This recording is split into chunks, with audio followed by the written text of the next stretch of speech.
Just because of an out-of-state license plate, a black man instantly became the target of Officer Brent Rawlins. In the middle of a public parking lot, the officer blocked his car, then flung his documents into the air and shouted, "Don't move unless you want a bullet." He jabbed his finger into the black man's forehead like he was a nobody, his eyes bulging as if human rights were a clearance item. But what he didn't know was that the man had once sat in national security briefings with the authority to prosecute even a state governor, and this time the officer would pay a steep price. "Where do you live?" "In that place." "Is there anyone arrogant enough to trample the law?" The late afternoon sun cast long shadows across the crowded parking lot behind City Hall, where heat shimmered just above the asphalt and tempers burned hotter still. Brent Rawlins stood stiff in his khaki uniform, a badge that gleamed like a dare on his chest. His jaw was locked, his eyes narrowed behind aviator shades,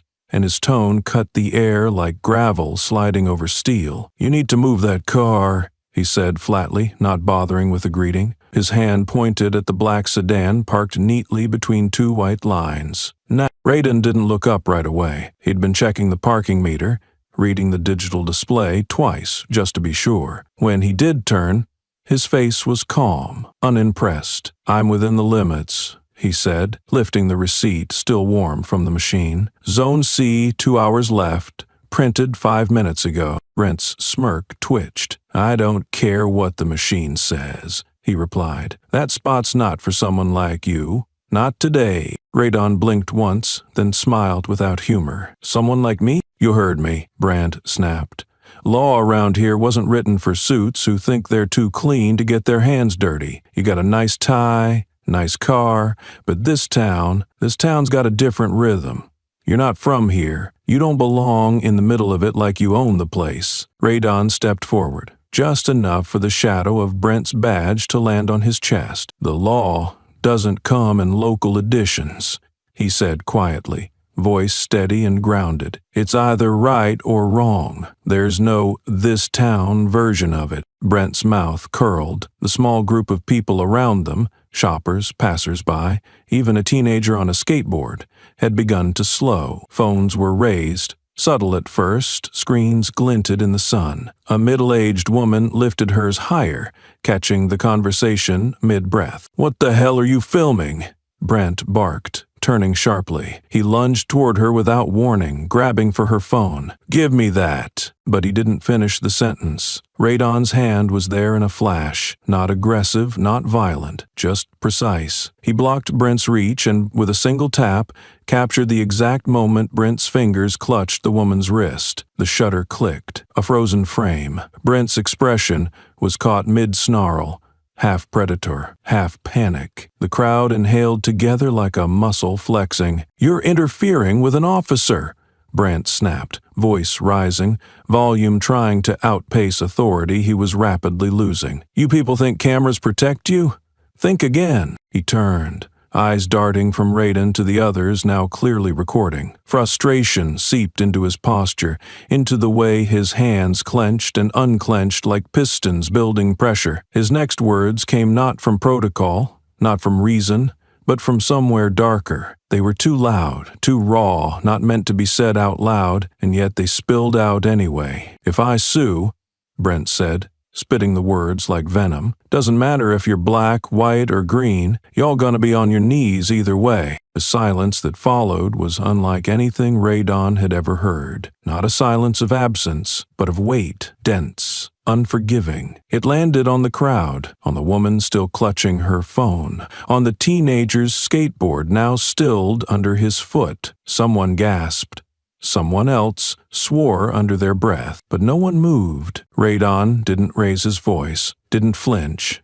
He looked at Brent, not past him, not through him, but at him, with the stillness of a man who had nothing left to prove. His voice was low, almost intimate. "You might want to remember this moment," he said, "the exact shape of it. Who were you when you said that?" Brent scoffed, but it was a shallow, defensive noise. His chest puffed up, but the air inside was already leaking. His authority hung on borrowed threads, unraveling fast in the limbs of a dozen smartphones. He turned, walking toward his patrol car with stilted pride, the heavy clack of his boots no longer intimidating, only loud. Radon turned back to the meter, tore off the ticket stub, and placed it carefully on the dash, though it was already documented. The woman beside him lowered her phone, her hand trembling slightly. "He can't get away with that," she said. Radon met her eyes, nodded once. He won't. He didn't linger, didn't ask for videos or thank the onlookers or issue dramatic statements. He simply walked away, coat flapping slightly in the breeze, posture steady, head high, not because of pride, but because of precision. Every step was considered. Every silence was a choice. Back in the patrol car, Brent slammed the door shut and gripped the wheel, knuckles white. He stared at his reflection in the mirror, saw the sweat on his brow, saw the crack in his facade that had widened in mere seconds. He reached for the radio, paused, then dropped his hand. He didn't know what to report, didn't know how to explain what had just happened without sounding like I'd lost control, because he had. And the worst part wasn't the video. It wasn't the witnesses or the look in Radon's eyes. It was that Radon hadn't even fought back, hadn't raised a hand, a voice, not even an accusation. That kind of calm, that unnerving, unshakable calm, was more threatening than any shout or shove. It meant Radon wasn't scared. It meant he was prepared. It meant Brent had just walked into a war with someone who didn't need a weapon to win. The phones were still recording as Brent drove off, tires screeching slightly even though no one was chasing him, and the parking lot, now filled with the echo of what had just unfolded, felt different, like something sacred had been disturbed, or something long broken had just been seen for what it was. The crowd didn't cheer, they didn't follow Radon, but they remembered, because sometimes the first shot in a war isn't a gun or a punch, it's a sentence too ugly to take back, said too loud by someone who thinks the world still looks away. The engine of Brent's cruiser still hissed with residual heat as he parked in the precinct's back lot,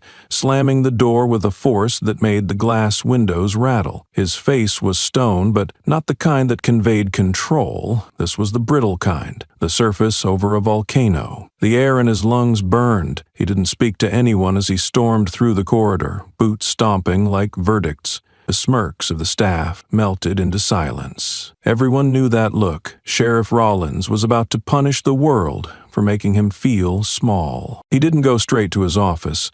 He turned into the report room, flung open the door and locked it behind him. The fluorescent lights buzzed above as he yanked a blank complaint form from the cabinet and dropped it on the desk like a gauntlet. His jaw twitched as he grabbed a pen, but his hand didn't shake. It was cold and steady. He didn't write like a man seeking justice. He wrote like a man carving a warning into concrete. Line by line, Brent forged a narrative. The phrasing wasn't accidental. It was strategic, acidic, meant to leave scars. He scribbled, threatened a public officer, leaning hard on the pen until the paper dented. He skipped over what led to the confrontation, of course, omitted the slur, skipped the part where his authority collapsed under the weight of a dozen smartphones. In Brent's version, Radon was the aggressor, a man too confident, too calm, and, worst of all, too unapologetic. That kind of man was dangerous, not because he broke the law, but because he obeyed it better than the people who enforced it. On the second page, Brent paused. His eyes narrowed as he wrote the name. Ellison R. Not Radon. Not the correct spelling. A deliberate misspelling, a subtle insult dressed as a typo. It was an old tactic, a quiet nod to the system's oldest sins. Strip the man of his name, reduce him to a typo, frame him as forgettable, replaceable, unimportant. Brent smirked. He even added a line, no identifiable community record. It wasn't just false, it was cruel. And that was the point. There was a knock at the door. He didn't answer. A moment later, his secretary's voice came through. "Sir, did you need me to—" "Get me Steph," Brent snapped. "Tell her I'm filing a report. Now." A few minutes later, the young assistant entered. Brent handed her the document without a glance. "You'll file this exactly as written, and when the court asks about it, I'll say he's just some nut job who thinks he's a philosopher with a badge. Let's see how well that tone holds up under cross-examination." Steph hesitated. "Should I log this as a formal complaint, or—" Brant looked up then, his eyes hard and amused all at once. "No, log it as preemptive defense. Make it sound like I'm protecting public order. That'll play better." As she left, he pulled out his phone and dialed. It rang twice before a gravel-tick voice answered. "This better be important." Brent leaned back in his chair, smirking at the ceiling. "It is. I've got a situation. A loudmouth with a god complex just tried to school me in front of a crowd. I need the kind of legal coverage that ruins reputations, not wins trials. Are we talking about defense or offense?" "I'm talking about mud," Brant said, voice sharp. "I don't need to win this. I just need to drag him low enough that no one remembers what the argument was about. You handle the filings. I'll handle the narrative. You want to open that door?" the voice asked. Brent's eyes flashed. "It's already open. Now I'm kicking it off the hinges." He hung up and stared at the security monitors mounted on his office wall. Camera 4, parking lot, northeast quadrant. He rewound the footage, lips twitching as the screen displayed his confrontation with Radon. The audio didn't pick up the slur, but the footage was damning enough. The phones, the flash of confrontation, the instant the crowd turned. Brent stabbed a button. "Dispatch," he growled. "Connect me with Public Systems." "Yes, sir." Seconds later. "Public Systems, this is Janice. This is Sheriff Rollins. I want the surveillance from camera 4 this morning wiped." "Sir, there's a retention protocol. I can't—" "You can," he said, his tone icy. "Mark it as corrupted. Blame sun glare. Make it happen." "Understood." He ended the call and stood, walking slowly to the window. The parking lot below looked ordinary now.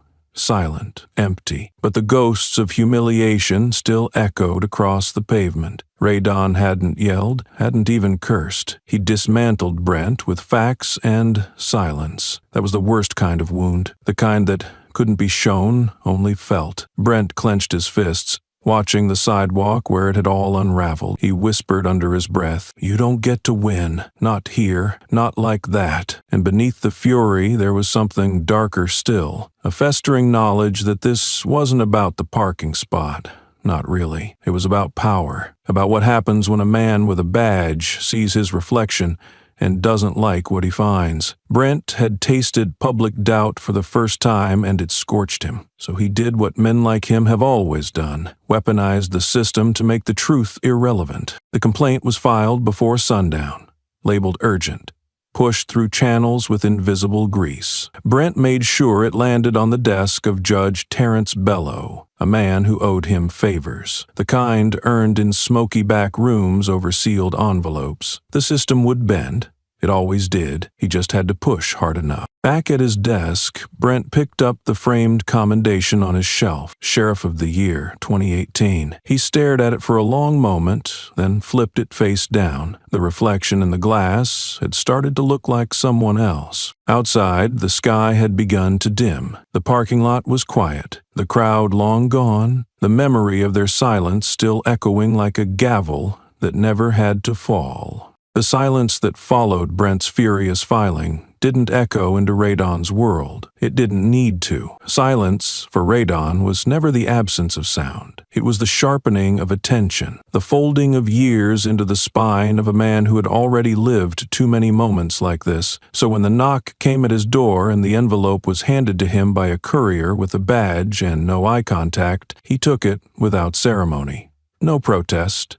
No sharp inhale. Just a flick of his wrist as he opened it, the motion clean and deliberate, like slicing through fabric. He read every line, eyes scanning with the calm of someone who had once learned to see through ink and into intent.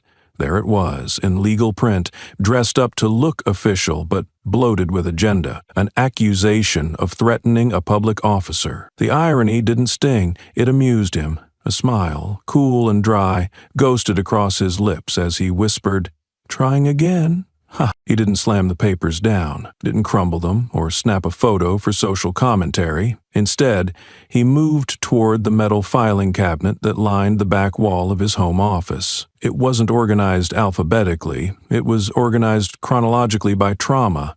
Each tab was a scar, each folder a quiet verdict. His fingers stopped at one, paused for half a beat, then pulled. It was thick, the edges slightly worn, and on its front was a label that read in clean block print, Brent Rollins, Case File 2017, closed. He laid it flat on the table and opened it like a priest handling scripture. The first page bore a signature in angry ink, Brent's, a vow from a younger man, beneath a confession scribbled with the desperation of someone just smart enough to understand what they'd nearly lost. Radon didn't need to read it again, but he did anyway. Every word, every lie, every plea for leniency. I acknowledge the excessive use of force. I commit to rehabilitation under the county's ethical pardon provision. And most damning of all, I understand this act, if repeated, shall not be protected. Radon closed the folder and tapped it once,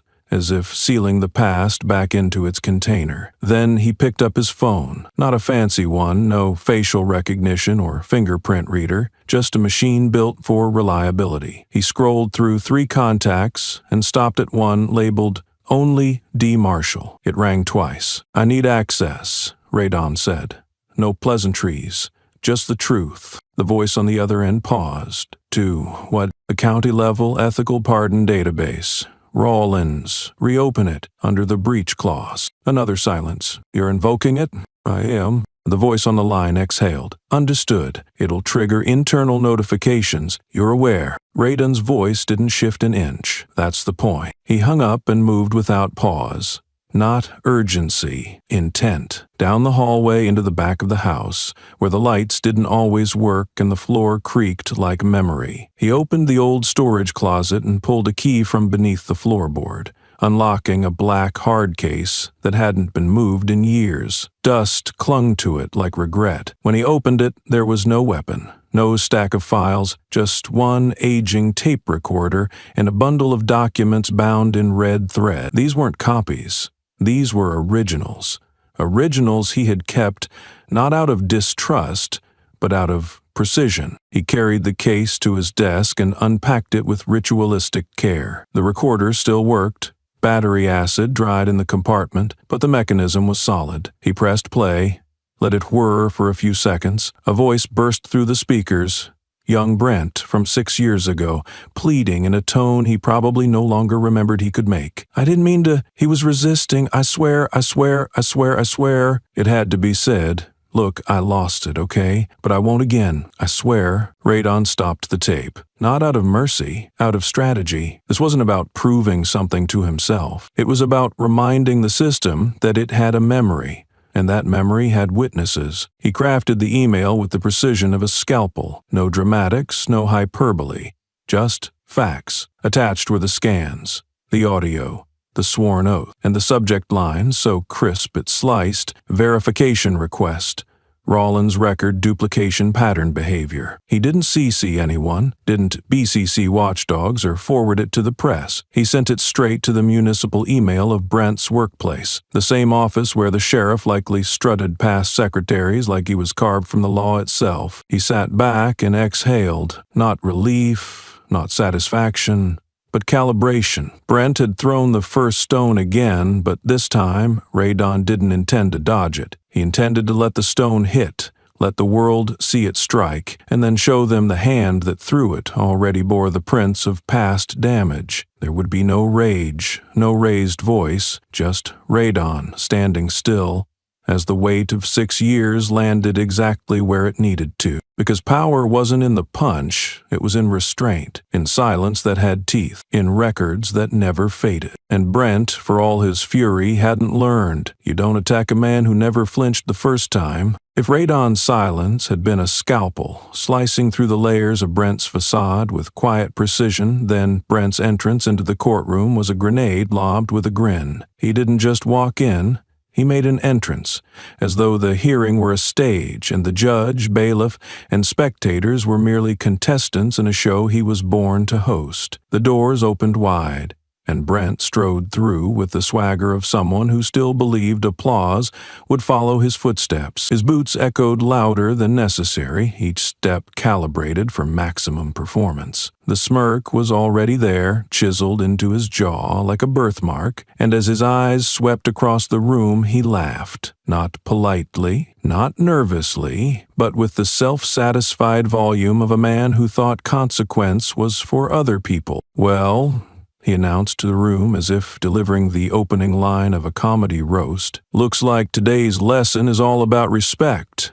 A courtroom to teach manners. Who would have thought?" No one responded. Not the bailiff, not the clerk, not even the reporters scribbling behind their laptops. But Brent didn't need a reaction. He fed off his bravado, off the sound of his voice. He wore arrogance like a tailored suit, and today the fit was snug. He marched straight to the front, bypassing his legal counsel like they were interns, and chose the most prominent seat in the room. Front row, dead center. He didn't wait to be asked. He dropped into the chair with a loud exhale, leaned back, unbuttoned the top of his shirt, and crossed his legs leisurely, the pant leg riding just high enough to reveal socks with dollar signs printed on them. Every move a declaration. "I'm not worried. I'm still in charge." When the judge asked if he had any evidence to support the allegations he'd brought forth against Radon, Brent didn't blink. "Evidence?"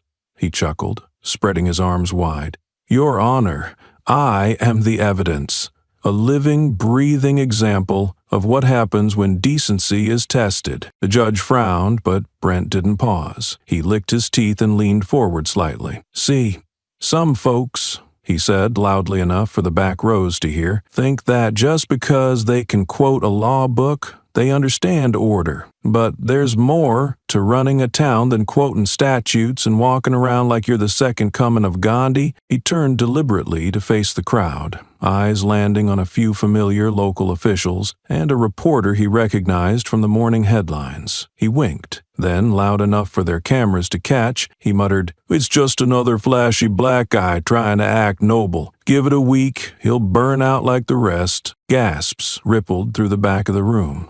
Soft, but sharp. The bailiff stiffened. A courtroom intern dropped her pen, but Brent only stretched his arms behind his head and laughed again, a low, wolfish sound. He'd crossed lines before. Today, he planned to redraw them entirely. Without prompting, he stood up and addressed the bench again. "Before we waste more taxpayer dollars," he said with a yawn, "let's get one thing straight. Any counterclaims, motions to dismiss my complaint, or whatever legal games they want to try, deny them.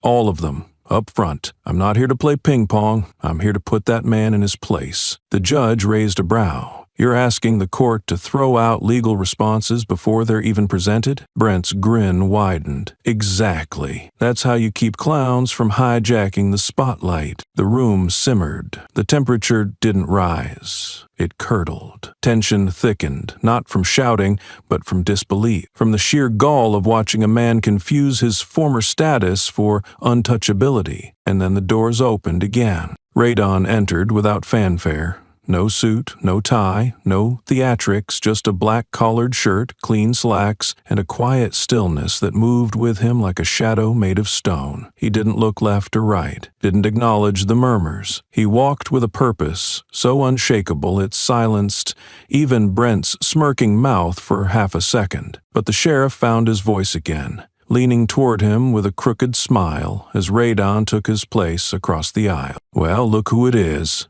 Brant said, voice dripping with venom masquerading as charm. "Didn't expect to see you again this soon. Not everyone's lucky enough to get forgiven twice, you know." Radon didn't answer. He didn't blink. He just looked at Brent the way one might look at a collapsing building from a safe distance. No glee, no panic, just inevitability. The kind of stare that made men question if they were ever really in control to begin with. The judge called the room to order, voice stern, gavel ready. Brent remained slouched, still unbuttoned, legs wide, He wasn't nervous, he was performing. But his performance was less of a spectacle now, and more of a warning sign. The last flares of a man who hadn't realized the show had ended long ago, and the lights had been cut by someone far more disciplined than him. Brent thought he was the law. Radon was about to remind him that the law doesn't kneel to ego, it exposes it. The courtroom hadn't changed, but something in its temperature had. The air no longer hummed with Brent's arrogance. Instead, it waited,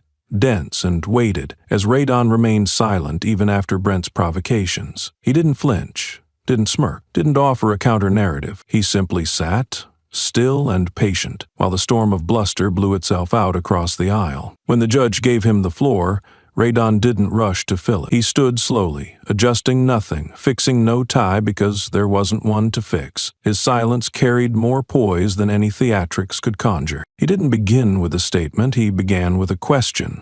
One so precise, it sliced through the room like a scalpel drawn from velvet. "Do you remember who pardoned you 6 years ago?" His voice was steady, unhurried. He didn't raise it to dominate, didn't color it with bitterness. He asked it as a man asks a question he already knows the answer to, but wants the world to hear the silence that followed. Brent, perched in his self-designedly throne, faltered. His grin cracked. His eyes, sharp moments before, blinked once, then again. There was a flicker behind them, a flicker of something brittle and inconvenient. Confusion. Not full amnesia, but uncertainty, like a drunk trying to piece together what happened the night before a crash. Radon didn't need to wait for an answer. The pause said enough. From his satchel, he retrieved a single manila envelope, thick and creased with time. He stepped forward, placed it directly in front of the judge, and said, with quiet clarity, "I have no rebuttal. This is a copy of the original statement, signed and sealed by Mr. Rollins in 2017, following a physical altercation with an unarmed minor. It contains his admission of excessive force, his acknowledgement of the ethical pardon agreement, and a sworn statement that he would not reoffend." The judge took it without comment, fingers steady as he flipped through the first page, where Brent's name screamed in thick ink across a confession he had long buried in convenience. Brent laughed, thin and awkward, the kind of laugh people make when cornered by a truth they didn't expect to see again. "Is that what this is?" he said, eyes darting between the judge and Radon. "Dragging up the past? I already paid for that." Radon met his gaze and spoke slowly, each word landing like a rung on a descending staircase. "I used to believe everyone deserved a second chance, even those who had already crossed too many lines. But second chances aren't promises, they're tests. You failed yours, Mr. Rollins." No lawyer was standing beside Radon. No one was whispering legal strategies into his ear. When the judge asked whether he would be representing himself, Radon replied simply, "I am fully capable of defending my position." The court clerk looked up, blinking. "No counsel on file?" "No," Radon confirmed. "I'll speak for myself. I've had years to prepare." Brent sneered from across the aisle, but even his sneer lacked conviction now. His hands fidgeted in his lap, thumb twitching against the edge of his belt. The room no longer bent to his presence. It leaned, ever so slightly, toward the man who spoke less but struck deeper. As the judge skimmed the contents of the envelope, a hush settled that was not demanded, it was earned. The room no longer expected drama. It braced for precision. The judge closed the folder gently and looked up. "Mr. Rollins, do you have anything further to add?" Brent opened his mouth, then closed it again. The performance from earlier had drained out of him. This wasn't the crowd he knew how to control. He nodded stiffly and mumbled, "Not at this time." The judge turned back to Radon. "This case was brought forward under grounds that frankly appear weak even before considering the content of your submission. The burden of proof does not sit where the prosecution pretends it does. And I must say," the judge's tone sharpened like flint on steel, "I can smell a misguided lawsuit from across the docket. This one reeks of it." He didn't slam the gavel. He didn't need to. The judge simply announced the end of the preliminary hearing and rose, his robe trailing authority like a shadow. As people stood, Brent remained seated for a second too long. as if his legs forgot how to function without applause. Radon walked past him on the way out, not pausing, not even glancing down. But Brent looked up, he had to, and saw in Radon's eyes something more devastating than rage or pity. He saw memory, clear, undeniable, and that was what shook him. Because forgiveness may erase a debt, but it never deletes the record, and Radon was no longer the man who extended a hand in pardon. He was the man who carried the receipt. There was a subtle kind of reverence in the way Radon approached the bench, not because he respected the theater of the courtroom, but because he understood the gravity of truth when it's delivered not with volume, but with weight. The silence Brent had tried to shatter with mockery was now reinforced, calcified by consequence. And Radon was the one placing the final brick. His hands moved with precision as he slid the weathered manila folder across the polished oak desk toward the judge. The folder wasn't thick, but it carried the heft of something that could tip the scales. The label was simple: Raw Lens 2017 closed. But nothing about its contents was closed anymore. The judge opened it. His fingers slowed. Page by page his eyes narrowed, not from confusion, but recognition. These weren't allegations pulled from hearsay. These were certified transcripts, departmental reviews, recorded witness statements, and, at the center of it all, a signed confession, the kind most officers pray never surfaces. Radon remained silent until the judge reached the third page. Then, in a voice that split the room like cold steel dragged across stone, he began to read aloud, slowly, clearly, without embellishment. I do hereby acknowledge that I used excessive force against a civilian under the age of 18.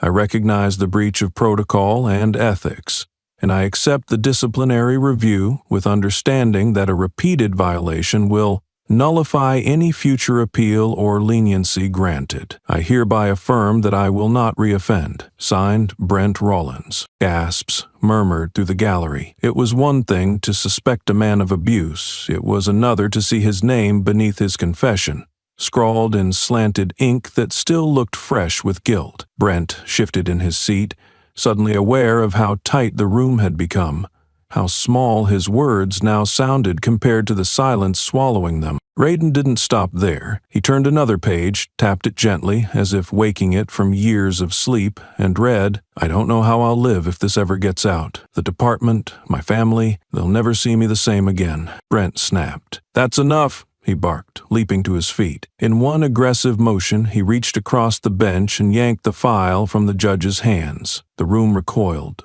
The bailiff took a step forward, hand hovering near his belt. The judge's eyes flared with shock. Brent had crossed a line, not just legal, but cultural. You didn't rip files from a sitting judge, not unless you wanted to turn questions into handcuffs. The courtroom buzzed. People turned to each other in whispers that were no longer subtle. He admitted this before? Someone muttered. He got off once already?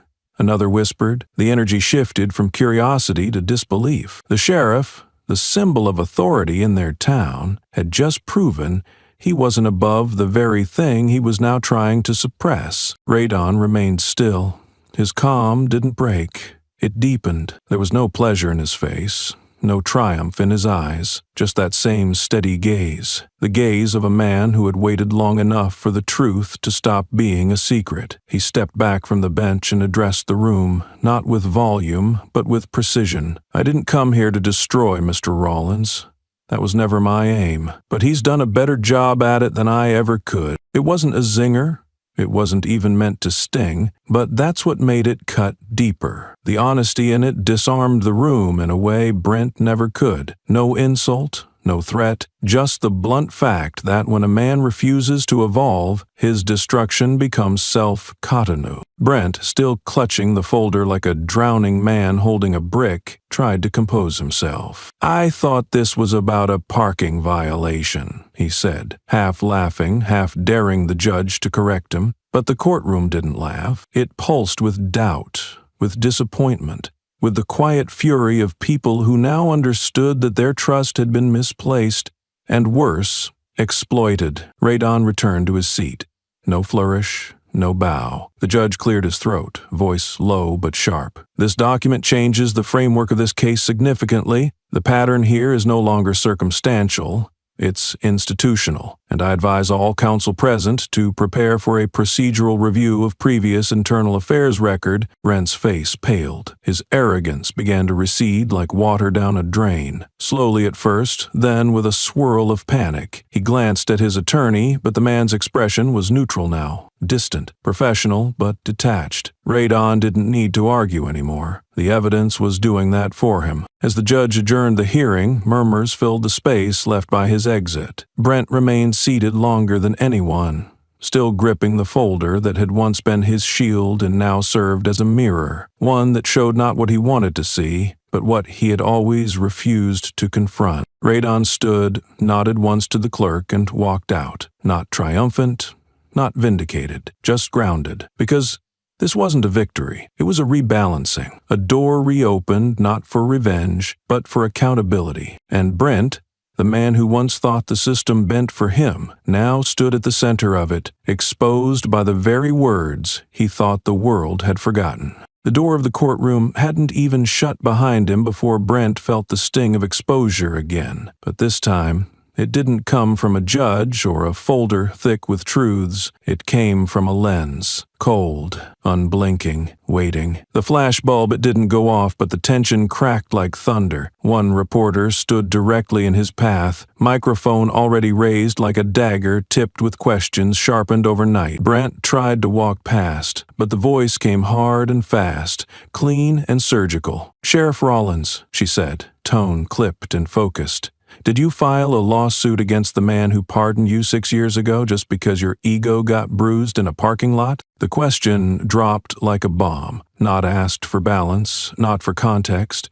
It was surgical, designed to slice open the entire narrative and leave the guts twitching on the sidewalk. Brent froze. For the first time in days, maybe years, he didn't have a ready retort. His mouth opened, but nothing followed. Just air, just a breath that stopped halfway through. His lips twitched into a parody of a smirk, then collapsed into nothing. His eyes darted left, then right, searching for anything to anchor to, anything familiar that might remind him of power. But there was none, just glass, asphalt, and the shimmer of being caught too off guard.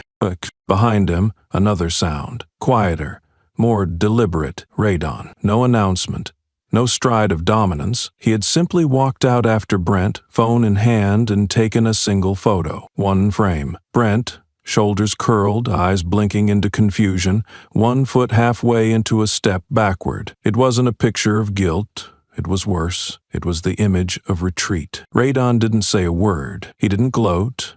He didn't nod. He took the photo, lowered the phone, and continued walking. Brent stood there for a beat too long, the weight of silence now heavier than the courtroom's judgment. When he finally moved, it wasn't a turn. It was a pivot, a withdrawal. The crowd didn't part for him, they just watched, phones up, murmurs spilling across the concrete like oil slicks. That night the video aired. It didn't need editing, it didn't need drama. Just the headline burned into the corner of the screen like a verdict. Sheriff sued his past. Underneath it, the footage rolled.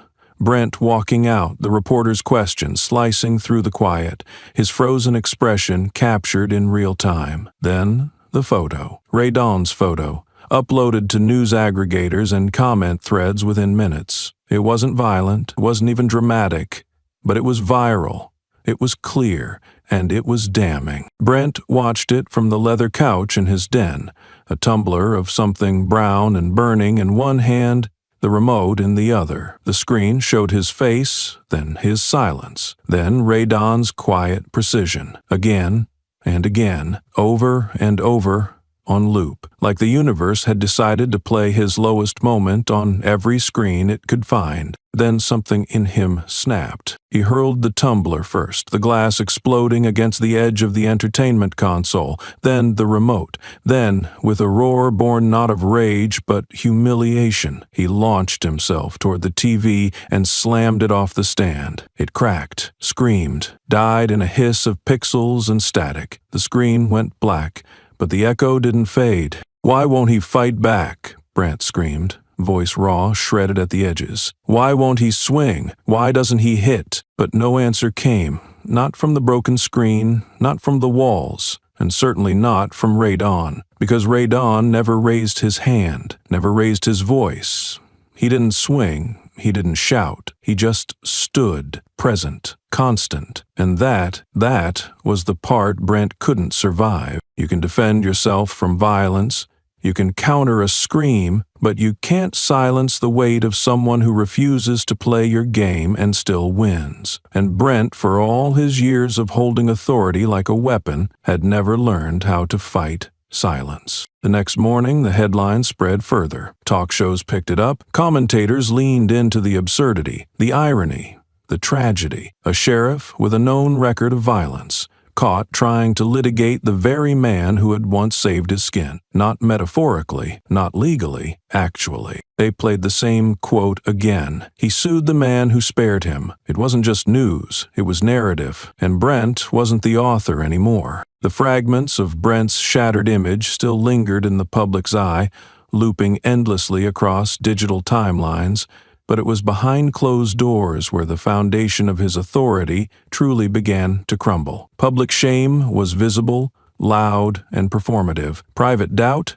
Now that was fatal, especially when it came from within the very walls he once thought would protect him. The morning after his televised humiliation, Brent entered the law office of his longtime legal counsel, expecting damage control. He found retreat instead. The blinds were half drawn, the table littered with folders deliberately unopened. His lawyer, a man who had once boasted about knowing every judge's coffee preference and every loophole worth exploiting, stood with his back to the window, arms folded, jaw locked in that specific way that meant words had already been rehearsed and could no longer be avoided. "We're filing for a delay," he said without turning. "We're questioning the legitimacy of the initial complaint." Brent scoffed. "Now you want to fight?" The lawyer turned, and the look in his eyes wasn't defiant, it was detached, clinical. "No," he said, "I want out.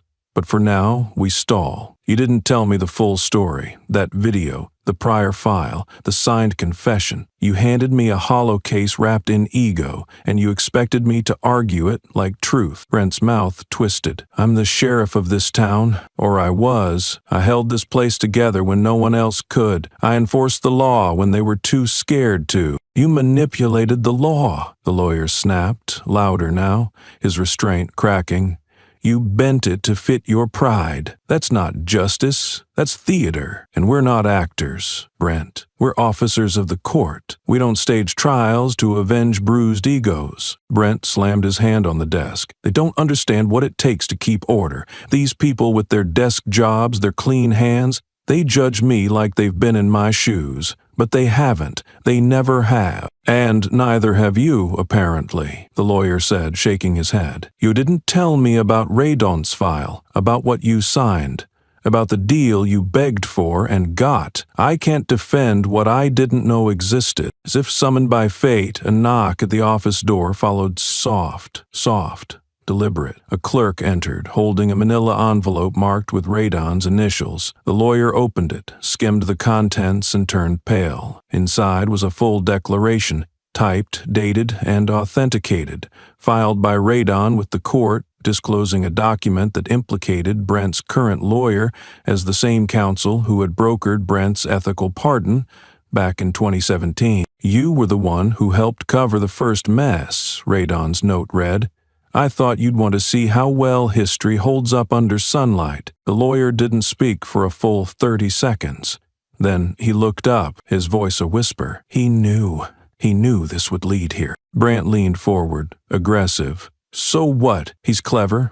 I don't care how smart he is. This is still my town. This is still—" "No," the lawyer cut him off, his voice firm now. "It's not your town anymore. It might never have been, and if you keep pushing, you're not going to just lose. You're going to bury everyone who ever backed you." Brent stepped back, his face hard but his hands betraying him, trembling, twitching at the edges. He turned away to hide it, but the room was too small, the silence too tight. He bit his lip, jaw quivering for a breath he couldn't swallow. His power had always been loud. Now it was shrinking, wordless, drowning beneath the weight of paperwork and memory. That afternoon, a message leaked from the lawyer's office to a local journalist. It wasn't signed, but it didn't have to be. The message read, "If he continues down this road, we all go with him. He's a liability now." The story broke before sunset. The warning shot had been fired in silence, but now the cannon roared in full daylight. Radon didn't wait for the court to catch its breath. He walked into the clerk's office with a sealed envelope, stepped to the counter with measured calm, and said, "This is a formal counterclaim. File today, timestamp it." His tone was not urgent, not theatrical. It was irrevocable. Within the envelope were 3 precise accusations: fabrication of legal documents, abuse of authority under color of law, and obstruction of justice through deliberate misrepresentation of record. No exaggeration, no emotional leverage, just facts with teeth. Hours later, Brent emerged from the courthouse, not to applause or defiance, but to meet the hand-delivered reality of his undoing. A court officer stepped forward, crisp and unsmiling, extended a folded sheet of paper and said, "Mr. Rawlins, you've been served." Brent snatched the document, eyes darting across the bolded charges. Then, right there on the marble steps, surrounded by press, camera lenses, and whispers catching fire, he tore it in half. The fluttering pieces spun like ash against the breeze. The cameras caught everything. He wanted it to look like defiance. But the tape would show otherwise. It would show panic in the eyes, fingers that gripped too tightly. The silent beat of breath held too long. That evening, every news station played it back in slow motion. They paused the frame at the moment his jaw tightened, zoomed on his white-knuckled hands, then cut sharply to Radon's press line. Short, precise, undeniable. "Last time it was in an interrogation room," he said, voice as cool as polished granite. "This time, it's in front of the whole nation." The headline struck with the force of history, folded in irony. "The Pardner strikes back. Sheriff faces countersuit from man who once spared him." It spread faster than the initial incident. Talk shows debated not guilt or innocence, but character. The man who had stayed silent, stayed measured, stayed rooted, was now on the offensive, but not like Brent had been. There were no insults, no tantrums, no claims of conspiracy. Just a list of charges, a timeline of actions, and a record built brick by brick over years of quiet restraint. Brent, in a last attempt to regain some kind of footing, called his lawyer and demanded that the original case be withdrawn. "Pull it. All of it," he snapped. "We kill it now, we kill the counter." But the lawyer had already seen the filings, already seen the names CC'd. The agencies were notified. The wheels turned. "It's too late," he said flatly. "You fired a bullet into your foot and then tried to race the ambulance." Brent's voice dropped, cracking. "It's not my fault." The response came not from his lawyer, but from the door behind him. A man in a crisp uniform, silver badge gleaming under fluorescent light, stepped in. Federal Judicial Oversight, the internal watchdog. He carried no judgment in his tone, only function. "Mr. Rawlins," he said, "this isn't a matter of fault anymore. The moment you filed that initial complaint, you summoned scrutiny. You called the truth to your doorstep. We're just here to answer it." Brent slumped into his chair, not defeated, not yet, but hollowed out. The posture of a man who still believed he should be feared, but no longer had the voice to command it. On the street outside, Radon didn't celebrate. He didn't grandstand. He left the courthouse the same way he entered it, unhurried, unshaken. Power wasn't volume. It wasn't flair. It was persistence. And Brent had spent his last ounce trying to punch a man who no longer needed to swing. The sound of Brent tearing apart the summons still lingered like smoke, but by the time dusk fell, the weight of his defiance had already summoned something larger, colder, and beyond his control. What began as a local power play was now echoing into a different kind of room, one with higher ceilings, thicker files, and eyes that didn't blink when titles were spoken. The Department of Justice had opened an official investigation into Brent Rawlins. No leaks, no rumors, just a crisp release sent to all major media outlets. A probe into systemic misconduct, past abuse of office and ethical violations dating back more than half a decade. And at the center of it all, the man who once thought the law was something he could fold. Radon didn't hold a press conference. He didn't even issue a statement. Instead, when asked by a circle of reporters pressing in outside the federal courthouse, he stopped for a single breath and said, "Forgiveness isn't about pretending nothing happened. It's a second chance. Not a clean slate." Then he kept walking. No elaboration, no smile. The silence behind his words said enough. It was never about revenge. It was about completion. Brent, meanwhile, was in free fall. The letter from the Office of Federal Integrity arrived the next morning, stamped and certified. It wasn't dramatic, just direct. A formal request for him to appear before a federal panel to answer for the patterns uncovered through his countersuit. He didn't read all of it. He didn't have to. His name was in the subject line, but not as a sheriff, not as a complainant, just a subject under review. He tossed the envelope to the floor, lips pressed tight, pulse visible just beneath the skin of his temple. But what betrayed him wasn't the toss. It was the tremor in his fingers. That moment was captured by a still photographer who'd been trailing the case for a national weekly, and that photo, like every moment Brent failed to control, became permanent. A man gripping the edges of denial while the system he once called his shield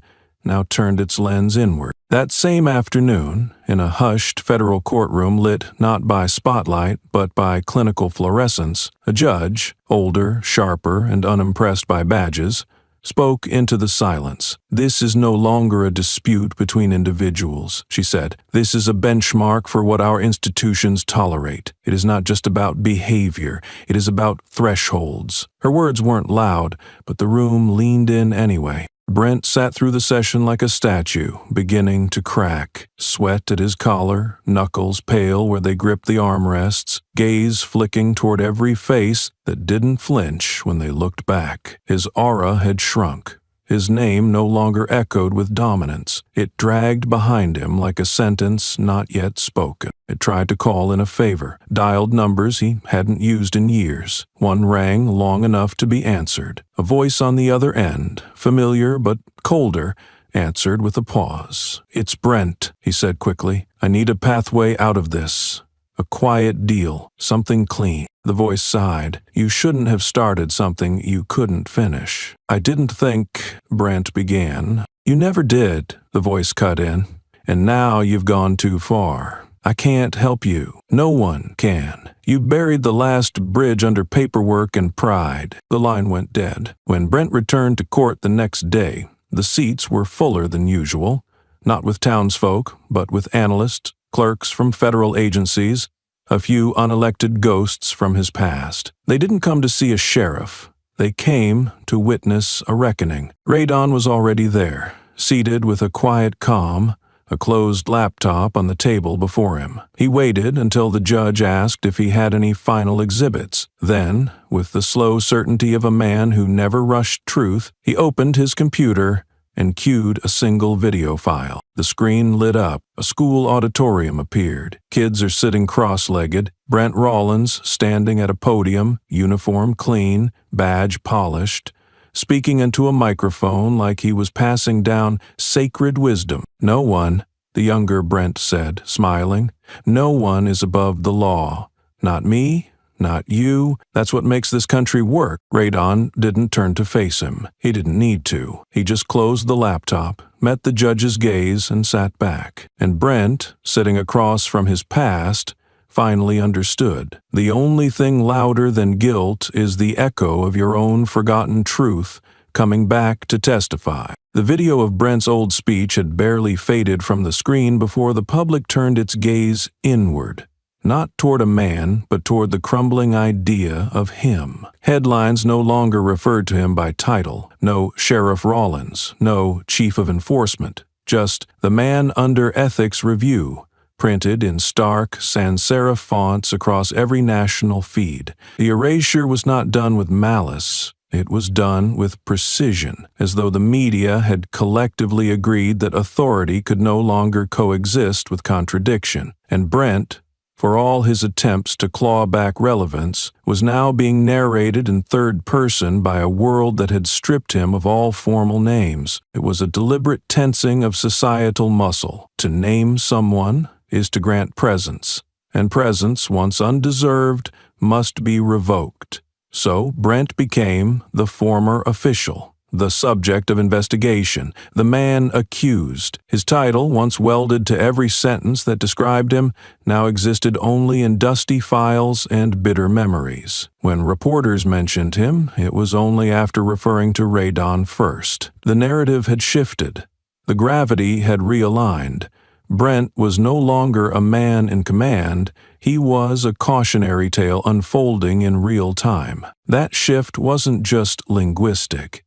It was systemic. A leaked internal memo from the Justice Department surfaced, unredacted. It referenced a 2019 incident long buried, one in which Brent had allegedly pressed a firearm to the forehead of an unarmed teenage suspect during an unsanctioned interrogation. There had been no official charges then, only whispers, and a closed-door reprimand swept under the rug. But now, in the shadow of federal scrutiny, the document reappeared like a ghost clutching evidence. The memo read, "Use of firearm without provocation. Suspect compliant. The risk of escalation was internal, not external. Recommendation: temporary suspension." The override, as it turned out, had Brent's initials at the bottom. The story ran nationally. One paper headlined it with razor simplicity, the badge that pointed inward. Another, more direct, Rollins cleared his own gunpoint threat. With each article, Brent's past folded tighter around his present, suffocating the narrative he once controlled. His defenders grew quiet. His allies slipped into neutral tones. Emails went unanswered. His name was still known, but not as a person, as proof, as a symbol of failure, draped in authority and protected for too long. In court, Radon didn't raise his voice, didn't break pace. When the judge asked if he had further remarks for the record, he opened a single sheet of paper, read one line, and let it linger like a final breath before impact. "I pardoned you because I believed you could change," he said, eyes steady, tone anchored. "Maybe I was wrong, but now you don't carry your rank anymore. You don't carry your title. You don't even carry your name." There was no need to explain it. Everyone in that courtroom, judge, clerks, media, witnesses, understood what had just happened. Brent had not only been stripped of his standing, he had become evidence of his unworthiness. He had become his file, his story. The accusations were read aloud and replayed on screens. Every title he once demanded to be spoken was now omitted by reporters as a matter of editorial policy. No correction was issued because none was needed. Brent didn't respond. He couldn't. His mouth opened slightly as if to form a word, but none came, not even his name. The courtroom had grown colder, not in temperature but in tone. The kind of cold that settles when something sacred is about to be stripped away. Brent walked in, not in his uniform. That right had been revoked. The memo had come down swiftly. Pending further investigation, Mr. Rollins is prohibited from wearing official department insignia. And so he arrived in a suit, wrinkled from disuse, shoulders too tight, sleeves slightly short, his tie knotted poorly, crooked like a metaphor someone should have written down. There was no ceremony to his entrance, no nods from former peers, only glances, calculated, withheld. The space he once owned now swallowed him. He used to step into court like it was a stage carved for his voice alone. Today he was just another name on the docket. Just another man with shaking hands and a smile that wouldn't come. He adjusted his cuffs, though they didn't need adjusting. When the bailiff asked him to sit, he nodded like a civilian. Across the room, the chairs filled quietly. One stood out, a figure older than the rest, weathered by years of real service, not politics. Retired Sheriff Marlowe, a man whose silence carried more weight than most declarations, walked in with a steady gait. He didn't look at Brent until he was in the center aisle. Then, without a word, he reached into his coat, pulled out a silver badge, Brent's original department issue, and placed it on the judge's table with a metallic click that sounded more like a gavel than any wood ever had. "I believed you once represented us," Marlowe said, voice gravel and disappointment, loud enough for every corner of the room to hear. "I see now. You only ever represented yourself." Brent didn't react at first. The air held too much gravity. He stared at the badge like it was someone else's. Then, slowly, his body folded. Not in defeat, but in something more vulnerable. He bent down, reached for the badge, and picked it up. Not quickly, not with ownership, but like a man lifting the last piece of himself from a floor that would never forget it touched him. His fingers hovered too long. No one offered to help. Not one hand extended.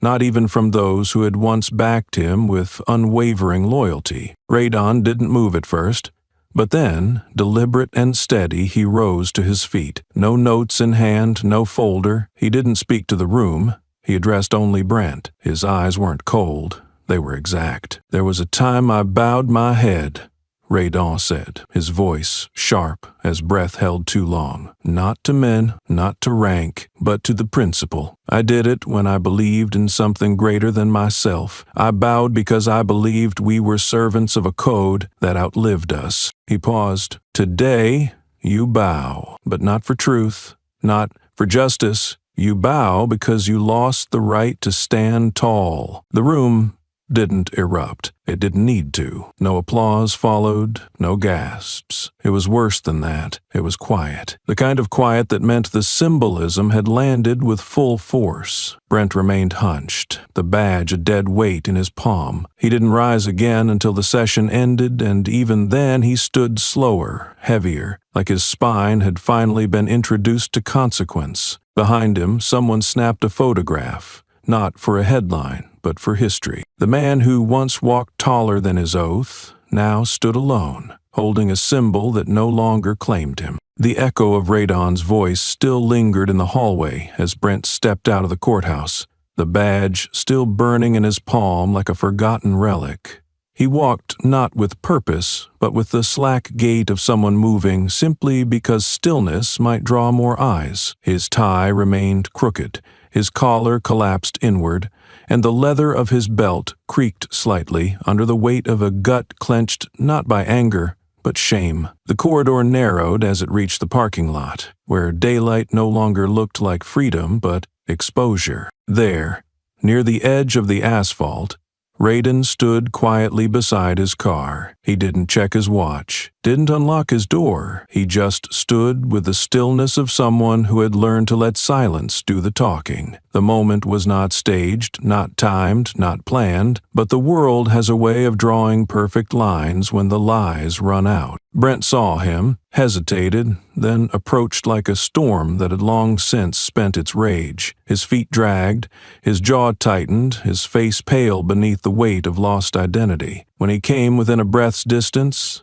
he stopped, not in confrontation, but in collapse. He spoke not with volume, but with venom distilled down to a whisper. "You buried me," he hissed, his voice broken glass through clenched teeth. Radon didn't blink, didn't recoil. His eyes were steady, neither cruel nor kind, just honest. "I didn't have to," he said quietly. "You dug the grave. I just didn't cover it up for you." The words hit like truth always does, not like a slap, but like gravity. Brent didn't respond. He couldn't. His breath hitched, shallow and erratic, his eyes rimmed with red, not from rage but from erosion. He looked away, not toward the courthouse, not toward his car, but toward the void where his name used to carry weight. Then Radon moved, not a step forward, not an aggressive inch, but a simple gesture. From his coat pocket, he pulled out a small, flat object wrapped in cloth. He unwrapped it slowly and held out what looked like a compact mirror, plain, square, unremarkable. "You should keep this," Radon said, his tone lower than before, barely more than a breath. "Mirrors don't lie often, and even when they do, it's only because we're not ready to see what's in them." Brent stared at it. At first, he didn't take it. His eyes darted between Radon's hand and the silver square like it was something radioactive. But then, Without speaking, he reached for it. His fingers touched the cool glass, and for a fraction of a second he saw what Radon saw. Not just a man stripped of title, but one exposed by his refusal to change. His hand trembled, not because the mirror was heavy, but because of what it showed. Radon didn't wait. He turned, walked back to his vehicle, and left the moment intact. No parting shot, no condescension, just presence. Just the echo of restraint used with surgical precision. Brent remained standing, the mirror now his alone. He turned it slightly, caught a glimpse of his eyes, and that was enough. No courtroom had rendered a final sentence. But he had seen it now, and in the end that reflection said more than any verdict ever could. The mirror had returned his gaze with precision, unflinching and cruel in its honesty. But what awaited Brent at home cut deeper than reflections ever could. He stepped through the front door with shoulders slightly caved, like a man carrying a silence too loud to shake. The house, once loud with conversation, distant laughter, and the soft clinking of shared dinners, now sat in absolute stillness. No lights on, no shoes by the door, no scent of perfume, or even the faint trace of familiarity. A single envelope rested on the hallway table. It wasn't hidden, nor was it ceremoniously placed. It simply was, like a verdict long overdue. The name on the outside was printed in a calm, practiced hand, Brent. He didn't open it immediately. He knew. He'd seen the detachment in her eyes weeks before, quiet, rehearsed, and final. She didn't yell, she didn't beg, she simply left, and in her place was the clean, sterile weight of a decision that had outgrown emotion. Inside, the letter was brief. Nothing theatrical. It read, "This house no longer feels safe to truth. I've stood beside a man I thought could change, but I see now, integrity isn't a lesson learned late. It's either grown with or lost entirely. I won't teach our daughter that silence, in the face of wrong, is strength. I'm leaving, not out of hate, but out of duty to what's right." Her name followed. No postscript, no plea. Brent stood still, fingers curled around the paper, knuckles white. The room felt airless. He didn't cry, he didn't sit. Instead, he walked toward the bathroom, steps mechanical. He entered and flicked on the light. The mirror above the sink greeted him with the same impartiality as the one Radon had handed him. This one was larger, sharper, and less forgiving. And in its reflection, Brent saw not the man he had once pretended to be, but the empty shell of entitlement unearned. Then came the ping, a soft buzz from his phone. A single message. It was from his daughter. One line, "You taught me to respect the truth, but you chose to bury it." No emojis, no heart, just words. Clean, sharp, final. Brent's hand twitched. He stared into the mirror once more, and this time, he didn't look away. He raised a clenched fist and drove it forward. Glass exploded with a brittle scream. Shards scattered like judgment, slicing his knuckles open, but he didn't flinch. Blood trickled across the porcelain basin, a slow, steady echo of the weight he'd refused to carry until now. The broken mirror reflected only fragments, just like what was left of his name. Miles away, Radon sat quietly at his desk. Surrounded by files he no longer needed to open. Reporters had flooded his inbox. Interview requests, news segments, legal exposés want his perspective. They all asked the same question. Why now? He declined them all, politely, quietly. Then he reached for a simple sheet of lined paper and a pen. With steady strokes, he wrote, "I'm not interested in fame. I'm not interested in telling the story louder than it already tells itself. I began this in silence.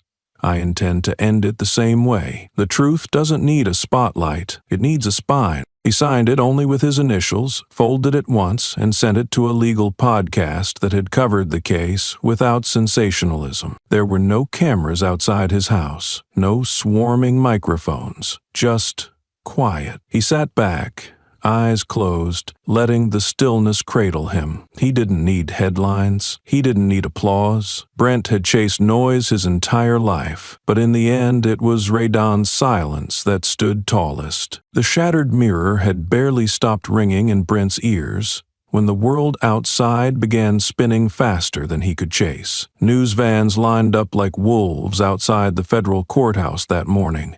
their lenses aimed and loaded, ready to devour whatever emerged through the grand entrance. They came for the man who had remained quiet through the chaos, the one whose silence had carved deeper wounds than any accusation ever could. But Radon wasn't where they expected. There were no footsteps on the courthouse steps, no dramatic entrance, no nod to the cameras, just a void, a long, confusing, deafening absence. Reporters waited. Some paced, others checked their feeds, growing agitated by the second. The sun rose higher, but the man of the hour did not appear. Then word trickled out. Radon had entered through the back. No entourage, no spectacle. He handed over his testimony, signed and sealed, to a clerk, nodded once, and disappeared down a quiet corridor. Not a single lens caught him. Not a single question was answered. His absence became the loudest thing in the square. Across the marble floor, under the glaring lights and microphones, Brent forced his way out through the front entrance. The weight of the cameras didn't feel like justice, it felt like opportunity. He straightened his ill-fitting jacket, pulled his shoulders back, and planted a smirk on his face, as if memory could be rewritten with enough volume. The crowd surged. Microphones crowded his chest. He threw his voice like bait into the frenzy. "Had been set up," he said, lips stretching into a smile that didn't reach his eyes. "This was never about justice. It's a witch hunt. A trap." The words hung in the air, manufactured outrage clinging to every syllable. Then came the voice that cut through the noise like a scalpel. "Set up? Since when?" a reporter asked, her tone clear, unflinching. "From the day you wrote the false claim, or from the day you were spared by the same man you're trying to bury?" The question struck like lightning, silent first, then explosive. For a breath, the crowd froze. Then came the ripple, a wave of murmurs, camera clicks, hastily typed tweets. The line spread online like gasoline finding a flame. From the false claim, or the forgiveness, it was quoted, retweeted, and spliced into every headline. The image accompanying it was even more devastating. Brent, caught mid-blink, mouth slightly open, searching for a response that never arrived. Radon, meanwhile, had already returned home. He sat at his table, the morning sun casting long shadows across his floor. No media, no followers, no applause. Just him, a cup of coffee, and the knowledge that the truth doesn't need a stage, it just needs to be delivered. He scrolled past headlines that screamed his name, watched his silence become the story, and closed the screen without reading further. His work was already done. The silence that followed the media storm wasn't relief, it was the sound of an entire system holding its breath. Brent Rollins, once a man who barked orders and walked with the confidence of untouchable authority, now sat still in his office chair, staring into a screen that blinked back something he hadn't prepared for. It wasn't a headline, it wasn't a subpoena, it wasn't even a public outcry. It was an internal memo. One line bolded, blinking like a countdown in plain sight. Effective immediately, Brent Rollins is permanently removed from all public service records. No press conference, no courtroom drama, just an email. But it dropped with the force of a national tremor. The Department of Justice had acted, quietly, clinically, irrevocably. Every ruling Brent had ever signed would be revisited. Every decision is traced. Every sentence he'd helped deliver, reevaluated under a new lens, not of procedure, but of integrity. The memo made its rounds through government servers, bounced between law enforcement departments, lit up inboxes from D.C. to the tiniest township in his home state. There was no room for rebuttal. No apology accepted, no podium offered for a redemption speech. Just removal. Surgical. Total. Final. Meanwhile, in an office without flags or emblems, Radon sat beneath a window that filtered in morning light with the same calmness that always followed storms. He reviewed one last file, not thick, not damning, but potent in its intent. No accusations, no call for punishment, just a request, titled in black ink, Assessment of Ethical Human Capacity. It was not legal jargon, it wasn't a bureaucratic bluff, it was a moral mirror, and it was sent, quietly, to the very commission that once certified Brent Rollins as fit to carry a badge. No one knew how to read it, not at first. Legal analysts paused mid-broadcast. Clerks whispered in hallways. Commentators scrambled for words that hadn't already been bled dry by weeks of coverage. What kind of man, after toppling a figure so long shielded by rank and ritual, submits a request not for vengeance but for evaluation of one's humanity? It didn't compute. Not in a courtroom, not on Twitter, not in the lexicon of revenge or retribution. It was, simply, a question left hanging in the middle of the fire. Does the man still have the capacity to be human? The attached note was brief. One sentence. Not from a legal scholar, not from a politician, just from Radon. Justice is not the end of punishment. It's the beginning of recognition. No name, no signature. Just the echo of a principle that rang louder than any verdict. Brent saw it all. Alone. The email notification hadn't stopped ringing, not just in his inbox, but in the way his name now appeared redacted in every public database. Police records blurred his signature. Federal websites scrubbed his photograph. Memos referred to him only as the subject of removal. It was not just erasure. It was exile from authority. And still, what gnawed deeper than the deletion of his titles was the question he couldn't silence. Do I even count as a man anymore? He slammed his hand on the table, expecting the world to flinch, to pause, to notice. Nothing did. No phones were ringing, no legal team is dialing back, no allies emailing statements of support. He was not just alone, he was invisible in the places that once bent around his presence. Across town, Radon declined yet another interview. He didn't want airtime. He wanted distance. As he sipped black coffee and watched the city's light spill through his blinds, he knew this wasn't about the spotlight. It was about the shadow, because true justice doesn't arrive with sirens. It comes when the system stops looking away. He didn't gloat. He didn't celebrate. He sent the file, walked home, and didn't even turn on the news. What more needed to be said? The man had buried himself in deceit, and now stood at the mercy of a nation, asking whether he even qualified as someone who understood the weight of mercy in the first place. The silence that followed wasn't just the end of a chapter. It was the sound of every door once open to Brent Rollins now clicking shut, not with malice, not with rage, but with a finality that needed no explanation and no lock. He tried first the soft calls, old colleagues, seasoned friends, former allies who once called him brother and badge, voicemail after voicemail stacked into the void, texts left unread, emails bounced back, unsubscribed from relevance. What was once a name that commanded attention now scattered echoes across lines that refused to echo back. He picked up the phone again, each number dialed not from a contact list but from memory etched during his time atop the town's invisible throne. But the results didn't change. Silence had become the unanimous verdict. He called precincts where he once slapped backs, raised toasts, and traded favors. The young officers transferred him to voicemail before he even gave his name. The veterans listened for 10 seconds and hung up. His inbox flooded not with replies, but with automated responses. Out of defaction. User no longer exists. Please remove from list. Brent stared at those screens like they were surveillance footage of a world that no longer saw him. By the third day, desperation hardened into something sour and dangerous.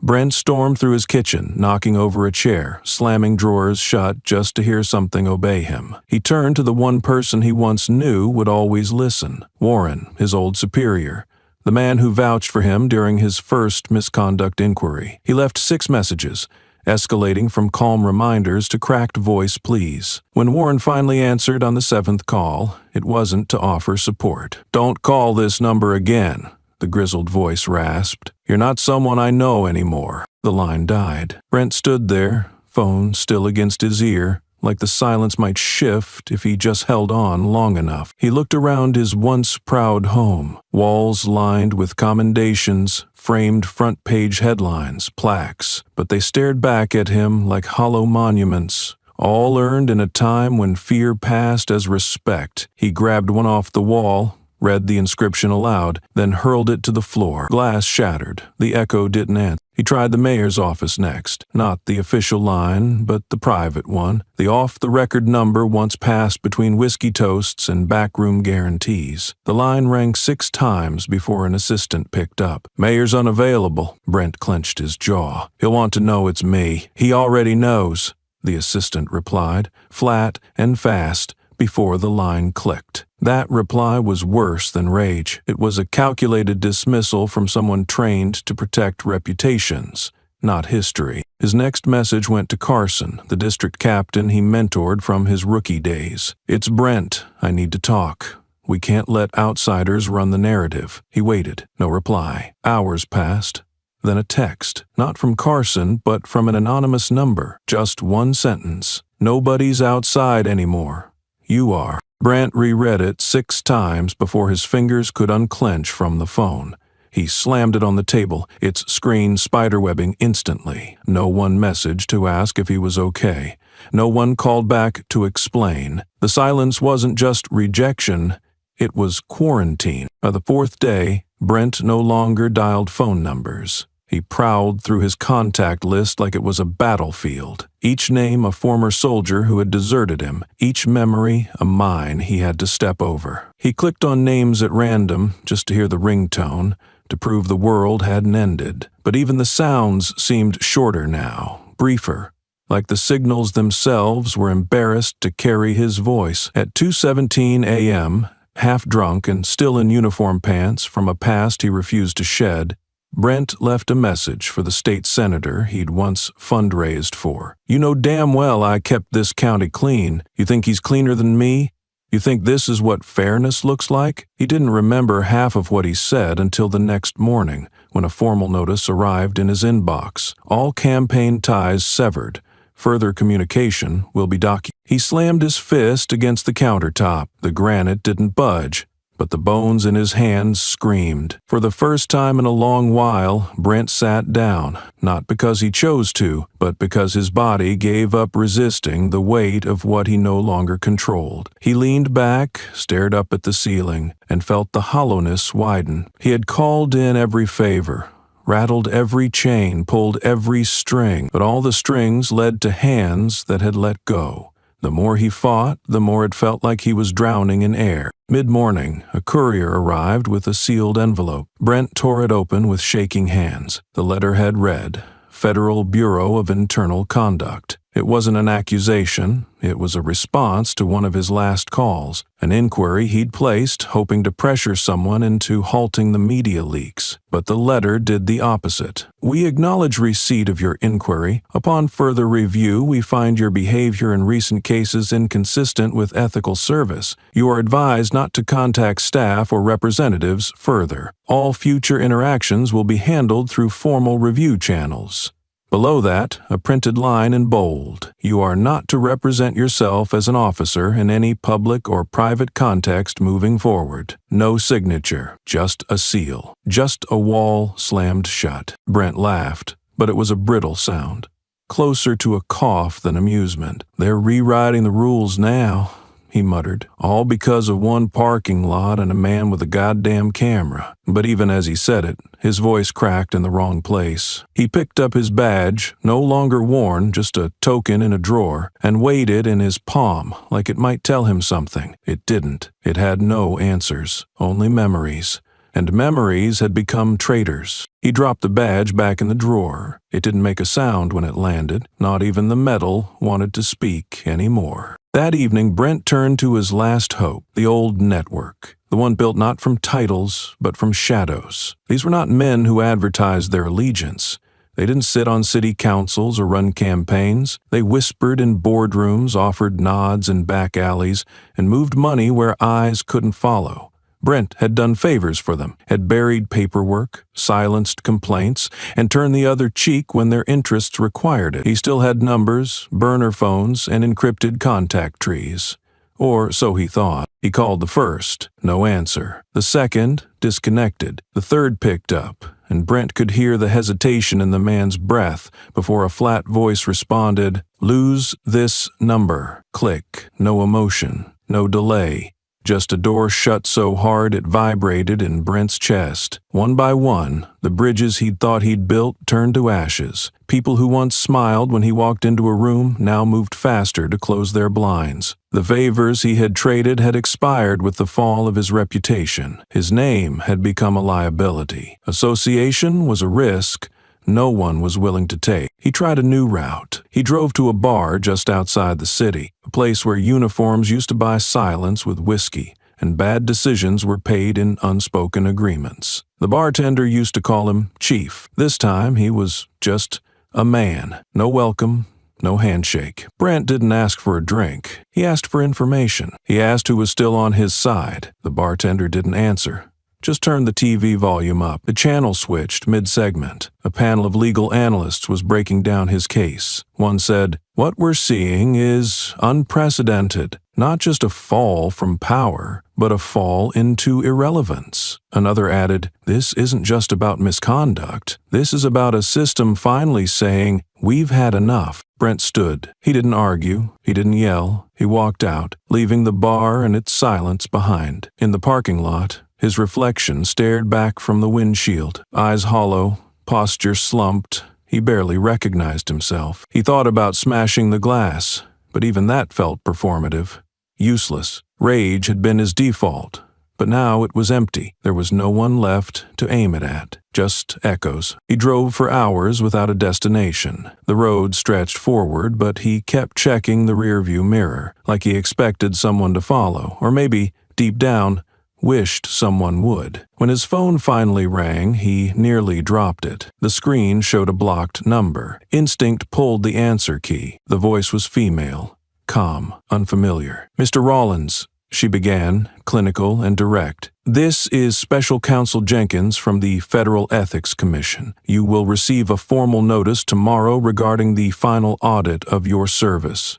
However, we felt it appropriate to deliver this part personally." Brent's mouth went dry. "What part?" There was a pause. Then, "You are no longer recognized by any federal or state database as an active or retired law enforcement officer, effective immediately. Any remaining benefits tied to that designation are under review. We advise you not to use your previous rank in any communication moving forward." He didn't respond. He couldn't. His hand trembled and the line went quiet. Before the call ended, the voice added, "Do you understand why this is happening, Mr. Rollins?" Brent, teeth clenched, forced out because people are cowards, but the voice didn't flinch. "No, because you believed they'd never stop needing you." And they did. Click. The call ended, the signal died, and for the first time, Brent truly felt what silence meant. Brent sat alone in the driver's seat for what felt like hours. The sun had long dipped below the tree line, but he hadn't turned on the headlights. Darkness seemed more honest. He replayed every interaction from the past month in his head, but they no longer aligned into a timeline. They were fragments.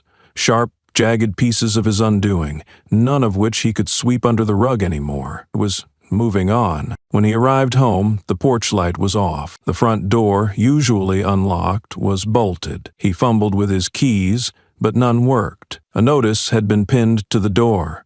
"Property under review for ethics reassignment." Below that, in red, "Access restricted, pending clearance." No signature, no courtesy, just another ghost protocol. He slumped onto the porch step, letting the paper fall from his fingers. This house had once been his kingdom, the yard a stage where neighbors waved, and he waved back like a monarch receiving praise. Now, it was just an empty monument to the illusion of permanence. He had not just lost his position, he had been erased from the structure that once upheld him. His phone buzzed. One unread message.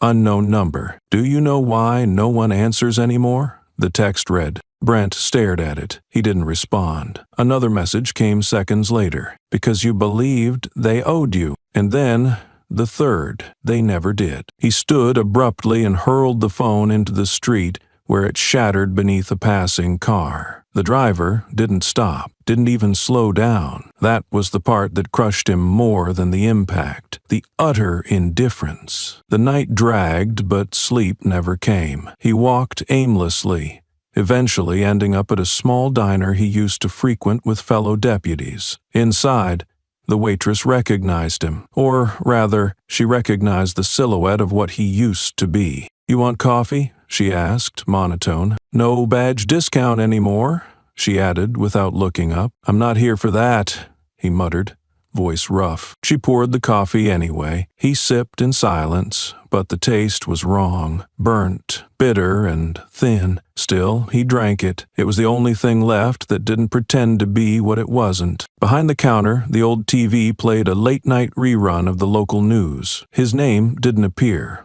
Not anymore. Radon's name didn't either. What filled the screen were other headlines. Other scandals, other tragedies. The world had kept turning without either of them. But Brent noticed something. As the anchor transitioned to a different segment, a photo briefly flashed. It was that courtroom chair, empty, with a note taped on it that read, "Reserved for the man who didn't need to win, just needed to be right." And just like that, Brent knew that wasn't his seat, never had been. He left cash on the counter, too much, but didn't wait for change. As he stepped outside, the wind cut sharper than usual, or maybe he was just finally feeling what had always been there, the cold reality of being disposable. A man whose name once opened doors now couldn't get one to crack. He wandered through side streets, passing alleyways he used to patrol, now filled with kids who didn't look twice at him. Not because they feared him, but because he didn't register. He wasn't an enemy. He was invisible. He didn't scare them. He didn't matter. That truth hit harder than any accusation ever could. Finally, he reached a pedestrian bridge that overlooked the highway. He stood there for a long time, watching the cars pass beneath. None slowed down. One honked. Life flowed uninterrupted, 1,000 stories in motion, none carrying his name. And then his final call came, from a number he once flagged as unimportant. He answered. "Sheriff Rollins," the voice on the other end said, not mocking, not respectful, just factual, like reading a file. "I'm not," Brent started to correct. The voice interrupted. "You were once. That's the problem." Silence lingered. Then it continued. "Do you remember the man you tried to humiliate at that parking lot? The one whose name you couldn't even spell correctly on the complaint?" Brent said nothing. The voice lowered. "He remembers yours. And so does everyone who watched you burn your own house down, thinking it was someone else's fault." The air froze. The voice added one last thing before hanging up. "We didn't need to push. You just kept stepping backward until there was nothing left to stand on." The line went dead. Brent didn't move, not for minutes, not until the first drops of rain hit his skin. And when they did, he didn't flinch. He just tilted his head to the sky, and for the first time in weeks, maybe years, he didn't feel like a man with power, or even a man with enemies, just a name that had lost its meaning. Radon didn't walk into the lecture hall.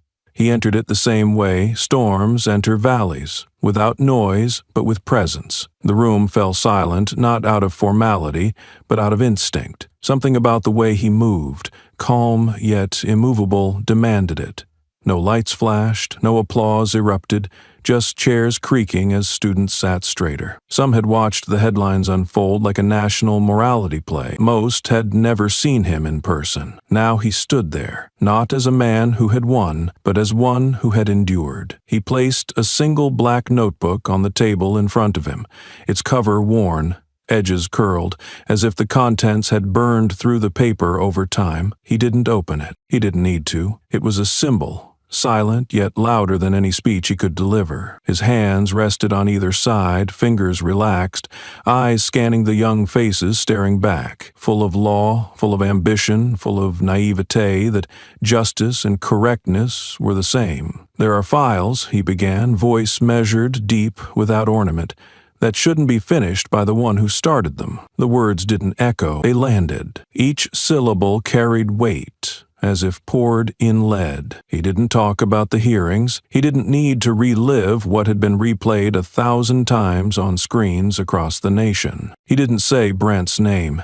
That name had long since detached from meaning, floating like dust through legal documents and disciplinary reviews. What mattered now wasn't the fall of a man.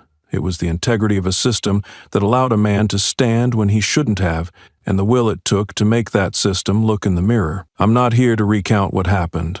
The record does that already, he said, calm as steel. I'm here to tell you what the record doesn't, what it cannot, and what it must never forget. Chairs didn't creak anymore. Breath was held as if it were improper to exhale during truth. He stepped from behind the table and walked slowly along the front row, the black notebook untouched behind him. You will enter a world where law is wielded like a sword and sometimes sold like a trinket, where people in uniform confuse duty with dominance, and where silence is mistaken for guilt or surrender. A few students blinked, others froze, and some scribbled, but none looked away. I want you to understand one thing. The law is not a fence. It is not meant to keep people out or lock ideas in. The law is a mirror, and what it reflects depends on who's standing in front of it and whether they dare to look. He paused, then returned to the desk, lifted the notebook slowly, and turned it over once in his hands. This is not a story of revenge, he said, his voice tightening like the draw of a bow. Revenge is easy. It's loud. It satisfies quickly and burns out faster. This, what we did, was justice, and justice takes time, patience, restraint, clarity. You don't light fires with justice. You reveal what was already burning. He set the notebook down once more, this time angled toward the audience, like an unopened confession daring to be read. There was a man, he continued, not naming him, who believed the badge on his chest made him immune to consequence, who thought his name would shield him from scrutiny. He was wrong, not because of me, because of all the things he forgot about the law. That it doesn't kneel, that it remembers, that it never needed to shout, only to stand. Someone in the back coughed, quickly stifled. The air had turned dense. Students leaned forward, no longer for notes but for anchoring. Something real was moving through the room, and it wasn't in their textbooks. You will be tempted, he said quietly, to use your position for gain or ease or pride. Don't. Power isn't the ability to bend others. It's the ability to remain unbent when you are pressed. The moment you twist the truth to serve your comfort, you have already lost, even if no one else sees it, especially then. He let silence hang, not as punctuation, but as proof that silence, too, could convict. One student finally asked, voice cracking with both fear and reverence, "Did it change you?" Radon looked directly at him, not with superiority, not even with certainty, but with depth carved by years. No, it revealed me. There was no follow-up. There didn't need to be. He stepped away from the desk again, walked toward the windows at the edge of the hall, looked out for a brief second, as if searching for someone only he could see, then turned back. When I started, I believed in people, he said, and when it ended, I still did. But I stopped believing they all deserved to lead. That takes more than the title. It takes weight. If you want to carry the law, you better be strong enough to carry what comes with it. The notebook stayed closed, and that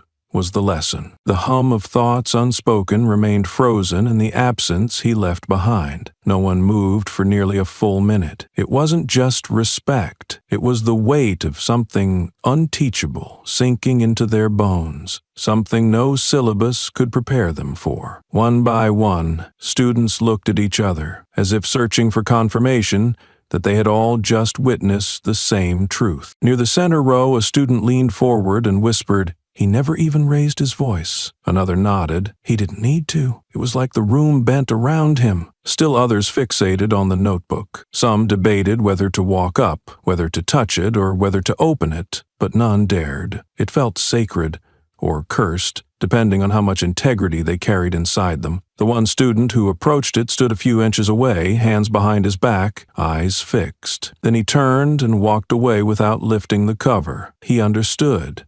It wasn't meant to be read. It was meant to exist. That week, the law department circulated a recording of Radon's lecture, but no captions could fully convey the gravity. Students who hadn't attended showed up days later asking about the notebook, about the man who didn't have to say his enemy's name. Radon himself declined every interview request. He didn't return for a follow-up class. He didn't need to. His words weren't performance.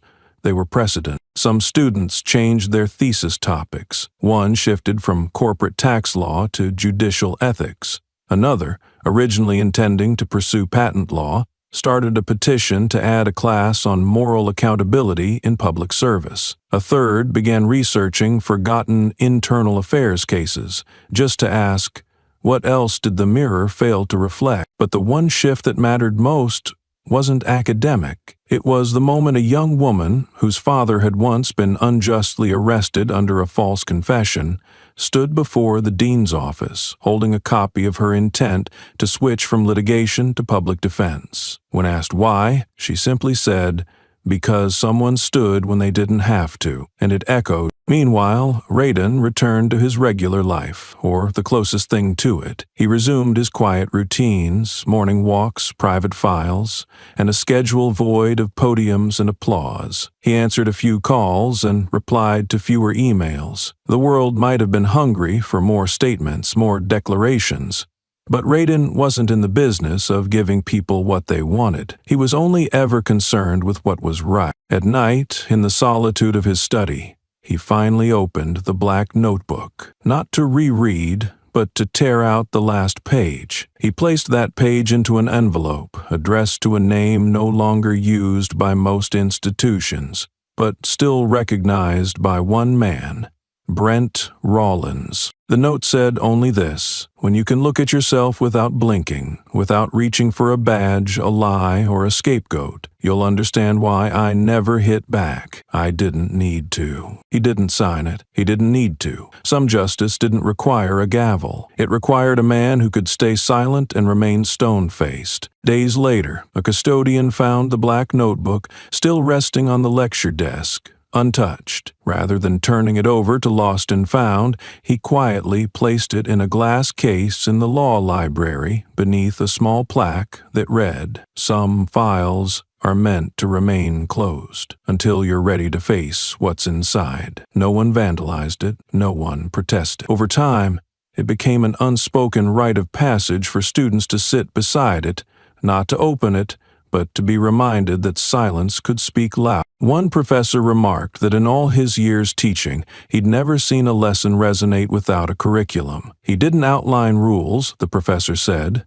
He outlined weight, and every student left carrying it. In another part of town, a quiet man closed his study window, folded a copy of a newspaper into perfect thirds, and set it aside. It had no headline about him, no photograph, but the smallest of footnotes read, "In related news, Radon Ellison declined further comment." And with that, the door behind him closed, without a lock, without a sound, and without the need to ever open again. Because when the truth walks in and leaves its imprint on the floor, no one needs to follow.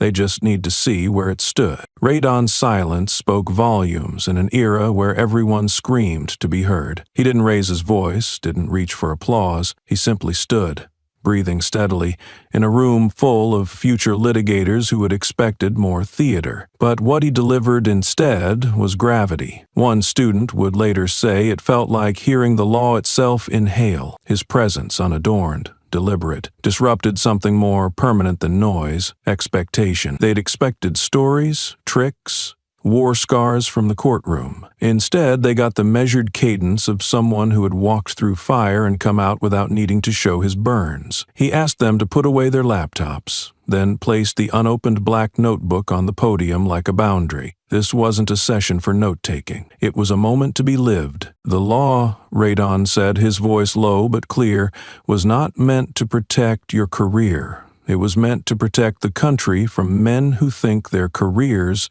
outrank their conscience. A few eyes lifted, a few pens dropped, no slides followed, no case citations, just presence and memory. The students, fresh-faced and primed for ambition, shifted in their seats, expecting the next sentence, hoping it would give them something to use. But Radon never gave tools. He gave perspective. "You will be asked," he continued, "to look away, to file the paper, sign your name, dismiss the breach. You'll tell yourselves it's not your place. That's the first rot. That's where you become the shield for the wrong name." There was no self-congratulation in his tone, no mention of Brent Rollins, No need to resurface the man's collapse. It wasn't necessary. Everyone in the room knew. The media had turned Brent into a warning label, but Radon refused to ride that wave. He let the silence carry the weight instead. There are victories, he said, that come without applause.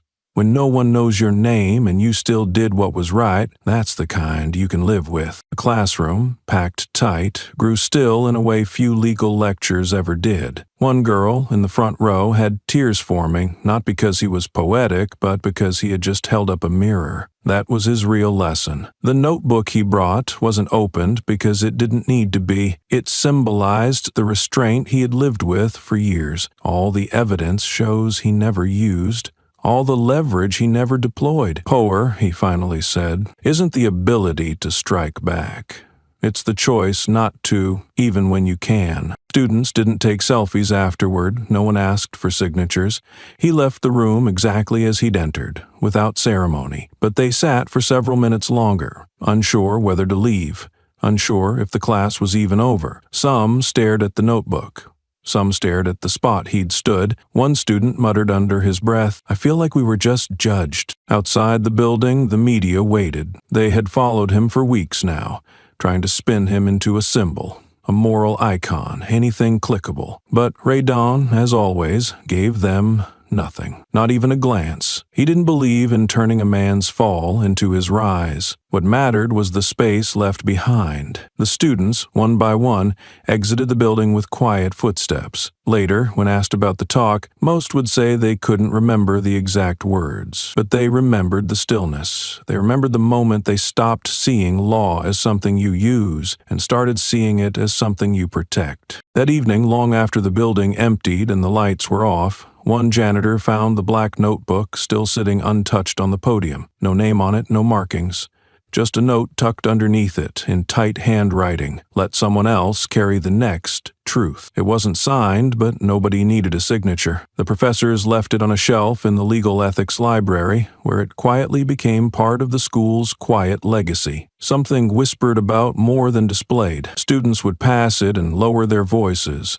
Some would touch it like it held more than ink. It didn't. It made a decision. Radon had already left the campus before the sun dipped. He didn't stay for photographs or letters of thanks. He never expected a plaque. He wasn't there to be remembered. He was there to remember something himself, that what he'd done, and what he'd chosen not to do, had meaning only if it didn't turn into vanity. There's a kind of victory that grows louder when it's left unsaid. Radon understood that better than anyone. That same night, while Brent sat alone in a house once filled with status and guests, the news cycle ran dry. There were no more updates to print, no more cases to track. The system had made its statement, and it had done so without a punch. Brent had become less than a man. He was a silhouette of what happens when power tries to bury truth and forgets that silence can dig it back up. Back on campus, a professor updated the course outline. A new module titled Ethical Resistance was added, and under the suggested reading it simply said, "Witnessing, not winning." Those who had sat in Radon's talk understood immediately. You didn't need to file a lawsuit to fight. Sometimes you only need to refuse to forget. Radon didn't retire from the law, but he withdrew from the spotlight completely. He handled pro bono cases, small ones. People with no money, no names, no power. He never advertised. Word just spread. When asked why he took them, he replied once to a clerk, "Because they still believe someone should listen." One day, a letter arrived from a student who had been in the back of that lecture hall. She wrote, "I watched your hands. They didn't shake. That taught me more than any verdict ever could." Radon didn't respond. He just folded the letter and placed it into that same black notebook, now back on his shelf, still unopened. Years later, when a new legal scandal broke out across the state, something involving yet another official with too much arrogance and too little truth, a journalist tried to track Radon down for a quote. She found his address, knocked, and waited. No answer. She slid her card under the door and left. What she didn't know was that Radon had been home the entire time, watching, not hiding, just choosing, again, not to speak. His silence wasn't weakness. It was discipline, a restraint more powerful than any headline. And by then, even the media had begun to understand. Some names didn't need to be repeated to be remembered. Some truths didn't need to scream to reshape the world. They just had to stand, quietly, like stone. The deletion wasn't announced with a bang. No press conference, no dramatic headlines. It arrived silently, like the flick of a switch in a backbend database. One minute, the name Sheriff Brent Rollins sat nestled within the digital records of federal commendations, retired officers, and cases resolved. The next, it vanished, as if it had never been typed. No alert, no error, just gone. Brent didn't know it at first. He was too busy clawing through old phone logs, dialing names he thought still owed him loyalty. Voicemail. Rejections. A polite decline from a man who once begged him for political backing, now claiming a shift in priorities. The cold shoulder of a world that no longer had room for the man he once was. Radon knew. He saw it as a quiet ripple in a very large pond. The federal ethics database, silent, impartial, absolute, had done what the court of public opinion could not. It erased not just Brent's name, but his imprint. It stripped him from ceremonial rosters, delisted his contributions from public records, and unlinked his case history from federal citation logs. He was now just former employee ID 247,893, record sealed due to ethical breach. Journalists jumped fast. Within minutes, headlines rolled in like tidewater.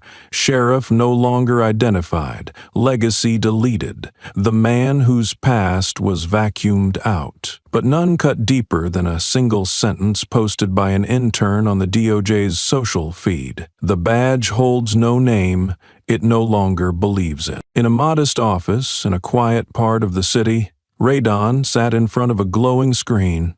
His face was calm, steady. The cursor blinked at the bottom of an email draft, addressed to the Office of Historical Law Archives. He typed slowly, purposefully. You do not need to credit me. Don't file me under whistleblowers or crusaders. Just note this for the record. No man has the right to sue against decency. Some truths don't belong to one name. They belong to everyone who refused to bow. He hit send, then closed the laptop. Meanwhile, Brent had finally managed to get through to an old contact, someone in admin he once yelled at in front of an entire shift for misfiling paperwork. The voice was flat, cautious. When he asked about his file, the response was clear. There's nothing left to send you. You've been de-indexed. Internal policy won't allow us to reverse it. You're off book now. He gripped the edge of his desk. His breath came shallow, erratic. You don't just erase a man, he growled. But you weren't erased, the voice replied. You were recorded, then rejected.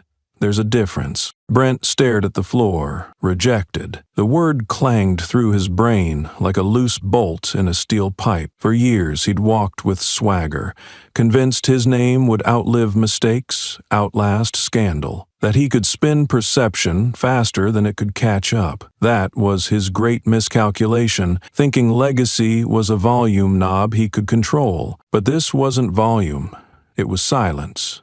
And silence was louder. By the time the news hit Radon's inbox, he didn't smile, he didn't react, just printed the notice, folded it neatly, and slid it into the back of a folder marked simply 20172-023 Rollins, one of the last folders he planned to keep. There was no catharsis, no celebration, only stillness. And in that stillness, justice breathed, not like a gavel striking wood, but like a page turning by wind. At the Federal Officer Alumni website, a moderator quietly removed Brent's profile. The comments section that once featured messages of respect, notes from rookies who idolized him, and badges of honor from partner precincts was replaced with a blank gray box. No profile currently exists for this officer. Someone tried to repost his name, tagging an archived quote from a community speech Brent gave back in 2016. It was automatically flagged. This identity is no longer supported by verified records, the system replied. At the academy where he once trained cadets, A custodian was instructed to remove a framed photo from the wall of distinguished enforcement graduates. The frame cracked slightly when pried off the hook. No one bothered to replace it. When someone asked what should go in the space, the academy director shrugged. "Let it breathe," he said. "Sometimes absence teaches louder than a plaque." Brent watched all of it unfold from the kitchen table of a borrowed condo. He hadn't shaved in days. His tie lay on the floor like a rope without purpose. The television buzzed low in the background. Another analyst reciting headlines about institutional trust and legacy abuse. But Brent didn't hear the words. He stared at his hands, once firm, commanding, always ready to point, to strike, to direct. Now they trembled slightly, not from age, from absence, from becoming nobody. In the group chats of local law circles, the silence was heavier than speech.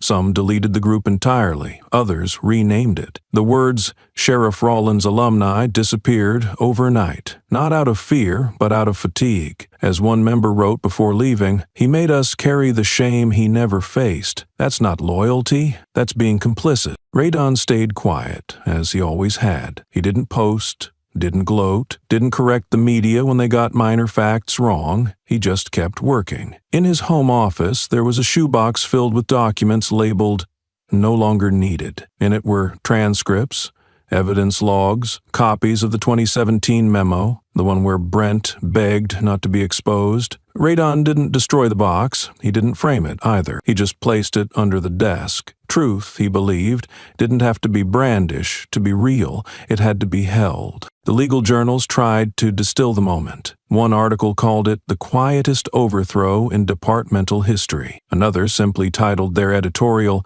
"Proof that Erasure Can Be Just." But Radon wasn't interested in headlines. He sent a short email to his former law professor. No subject line, just a quote. "A name can be erased, but the wake it leaves, that belongs to all of us." The professor never replied. He printed it instead, posted it above his whiteboard. Meanwhile, Brent's mailbox filled with denial letters. One from the Retired Officers Union, voiding his lifetime membership. Another from the State Historical Archive. "Due to updated ethics compliance standards, your contributions will not be retained." The harshest came from his alma mater. A single sentence. "Honorary status rescinded due to integrity violations." Signed by the dean who once shook his hand at commencement. Brent tore the letters in half, then into quarters, then smaller. But the smaller they got, the more his hands shook. There was no one left to blame. No Radon in the room.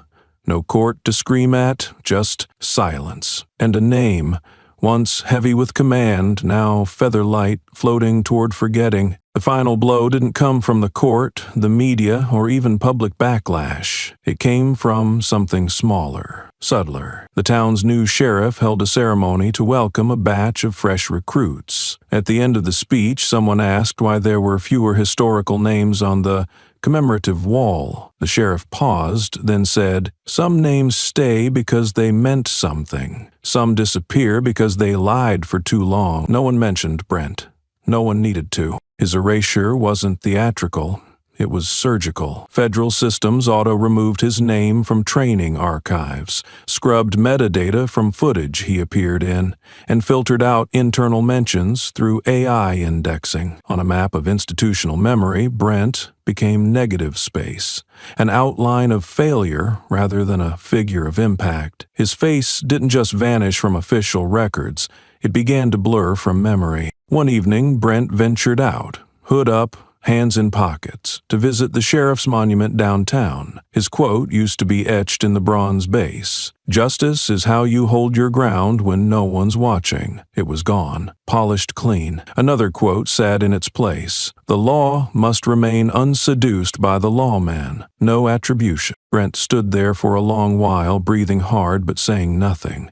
A boy passed by on a skateboard, glanced up, then skated on. Not a second look. No recognition. Brent Rawlins, who once made men freeze with a glare, now couldn't command a blink from a teenager on wheels. At home, the walls seemed to lean inward. Dust coated the corner where his medals once hung. His badge, stripped and returned without ceremony, now sat in a drawer under old receipts. He opened it sometimes, not to remember, but to test if he still felt anything. Sometimes he did. Mostly, he didn't. Ray Don, meanwhile, was walking through a quiet hallway in a law library, invited to review student projects. One of the papers had a title, Erasure as Ethical Closure. The student cited the Brent case as a turning point in institutional accountability. Ray Don only made one correction, crossed out the word case, and replaced it with lesson. He didn't say why. Across social media, Brent's name became a cautionary meme.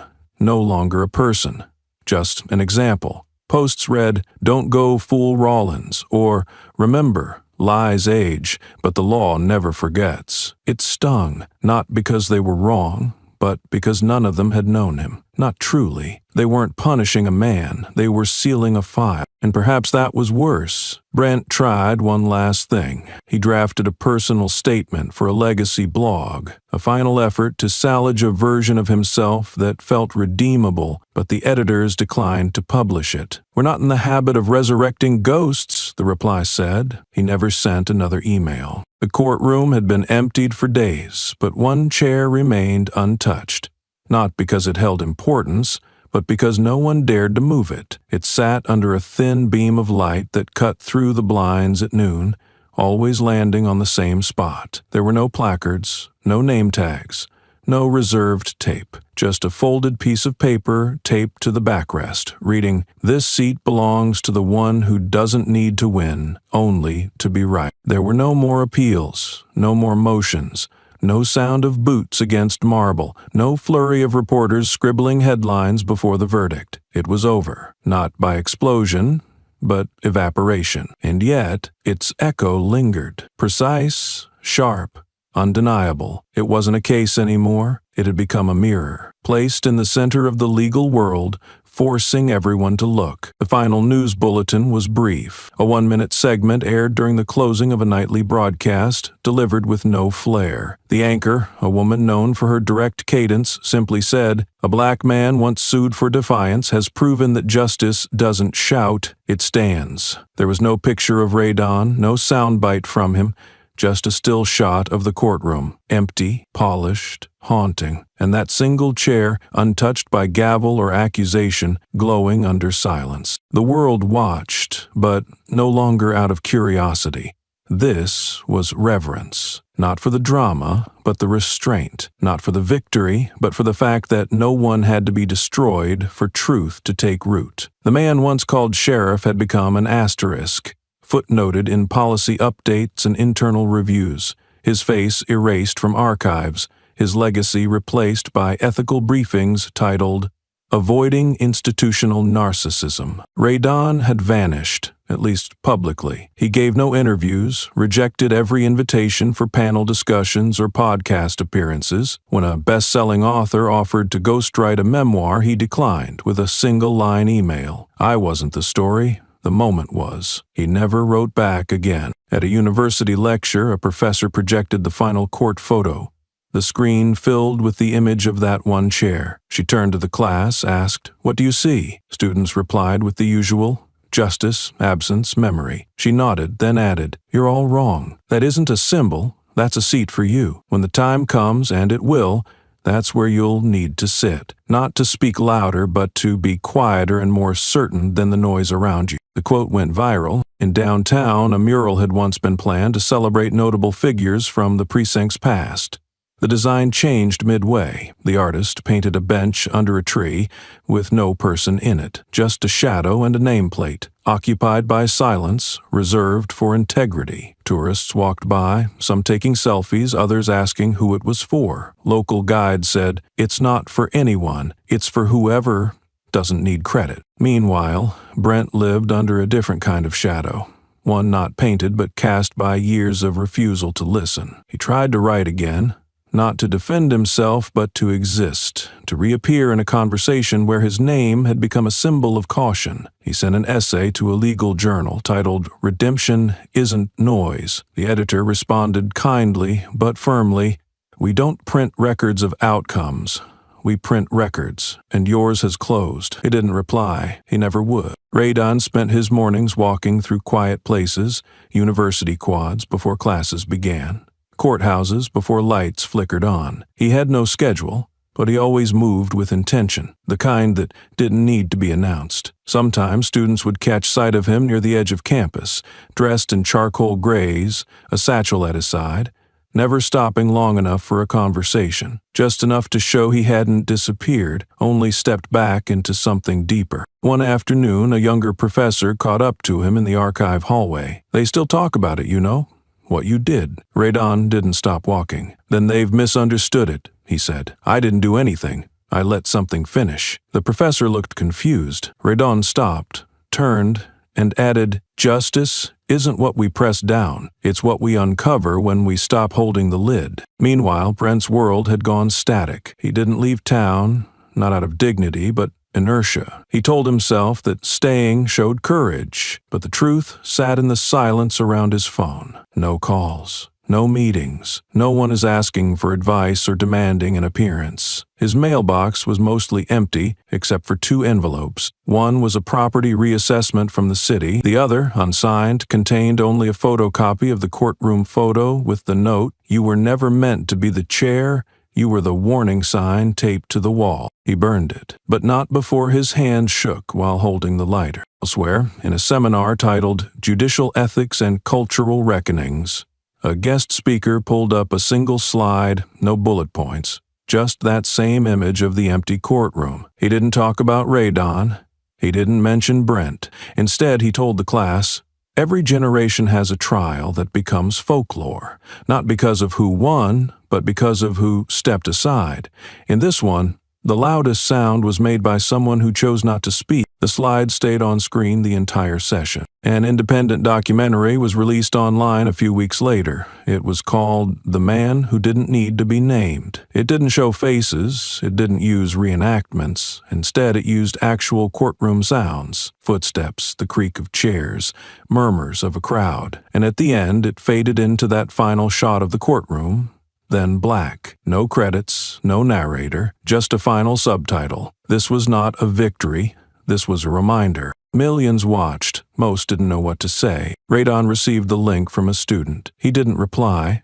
He only saved it in a folder on his desktop labeled "Not Mine." The symbolism refused to die. Artists painted the empty chair in oil. Street poets dropped lines like, "He left the room, but the silence stayed." A spoken word contest ended with a 14-year-old reciting, "They tried to bury him but forgot. Truth doesn't rot." The judges gave her a standing ovation. And still, Radon said nothing. Even when a congressional ethics panel cited his case in a new reform proposal titled Leadership Without Limelight, he issued no statement. His name was printed in footnotes. His voice, however, was absent, as it had always been. Not out of fear, but clarity. To speak now would taint the lesson. To explain would make it personal, and that was never the point. Brent stood in front of a mirror, not to admire, but to remember who he used to be. The reflection didn't comply. It stared back without rank, without title, just a face. Older now, sunken with the weight of unasked questions. He tried to picture the badge on his chest, the radio on his shoulder, the sense of command in his step, but all of it felt like a borrowed costume, returned after the play ended, greases still visible from the packaging. One morning, he passed by a coffee shop and caught part of a conversation between 2 people reviewing mock trial footage. One of them pointed to a still image. This is the turning point. When the accused didn't flinch, and the accuser lost control. Brent knew the clip, knew it was him, knew it was Radon. He didn't walk in. He didn't confront. He just kept walking. But for the first time, his chest tightened, not from anger, but from absence. He was no longer feared. He was no longer cited. He was simply no longer. The legal world had closed its door. Quietly, without banners. His name, once stitched into committee rosters and departmental directories, now came up only in orientation packets, under Case Study, Avoiding Ethical Catastrophe. No picture, no bolded font, just a bullet point leading to the phrase, "This isn't about punishment, It's about precedent. Radon sat once more in the back row of a judicial ethics symposium, not as a speaker, but as an observer. A young woman on the panel said, "We keep asking who speaks for justice, but maybe we should ask who doesn't need to speak to be heard." The audience clapped. Radon didn't. He didn't need to. His applause had already echoed where it mattered. Through action, through stillness, through the refusal to retaliate with noise. Somewhere across the state, a new sheriff was sworn in. No flags, no parade. The local newspaper ran a small article. New leadership vows transparency, humility. A footnote in the corner noted, "First Act, Commission on Post-Incident Accountability, inspired by a past oversight." No names were mentioned, but the shadow of what had been allowed to fester before was unmistakable. In a quiet law school courtyard, a bench was dedicated not to Radon, but to the principle he embodied. It bore a plaque. "Justice is not volume, it is velocity without collision." Students sat on it between classes. Some posed for photos, most just rested, unaware that where they placed their backpacks was once a battlefield without fists. That same day, a small envelope arrived at the Federal Office of Records. Inside was a folded sheet of paper, no return address, no signature, just one typed sentence: "Do not reinstate what was removed." Some lessons only work when the silence stays intact. Archivists didn't know who sent it, but they framed it beside a sealed file marked "permanently closed." Radon, sitting by the lake behind the university, received a text from a former student. "Sir, I used your words today in court. I didn't shout. I just showed the law, and it stood on its own." He replied with only a dot. It was enough. Full stop, end of line, transmission received. And then there was just the chair, the one in the courtroom, the one no one ever dared remove. Time passed. Cases changed. Judges rotated. Cameras no longer lingered at the courthouse door, but that single chair remained. Cleaned, dusted, preserved. Not for spectacle, but for memory. New interns once asked why it was left that way. Older clerks would say, "That's not a seat, that's a decision." A decision not to destroy, but to define. One day, the court's maintenance supervisor found a folded note under that chair's leg. The handwriting was plain, male, steady. It read, "Don't build statues. Keep chairs empty for the ones who never demanded to be seen." No one claimed authorship. The judge instructed the note to be framed and hung in the staff hallway. Below it, a line engraved, "Reserved for those who left a mark without needing to leave a name." Meanwhile, Brent walked alone in a park that once bore his campaign posters. Now, it's decorated with quotes from reform leaders and youth organizers. No remnants of his name, no echoes of his slogan, only wind, only passing glances from strangers who saw in him nothing but another man among many. Not hated, not hunted,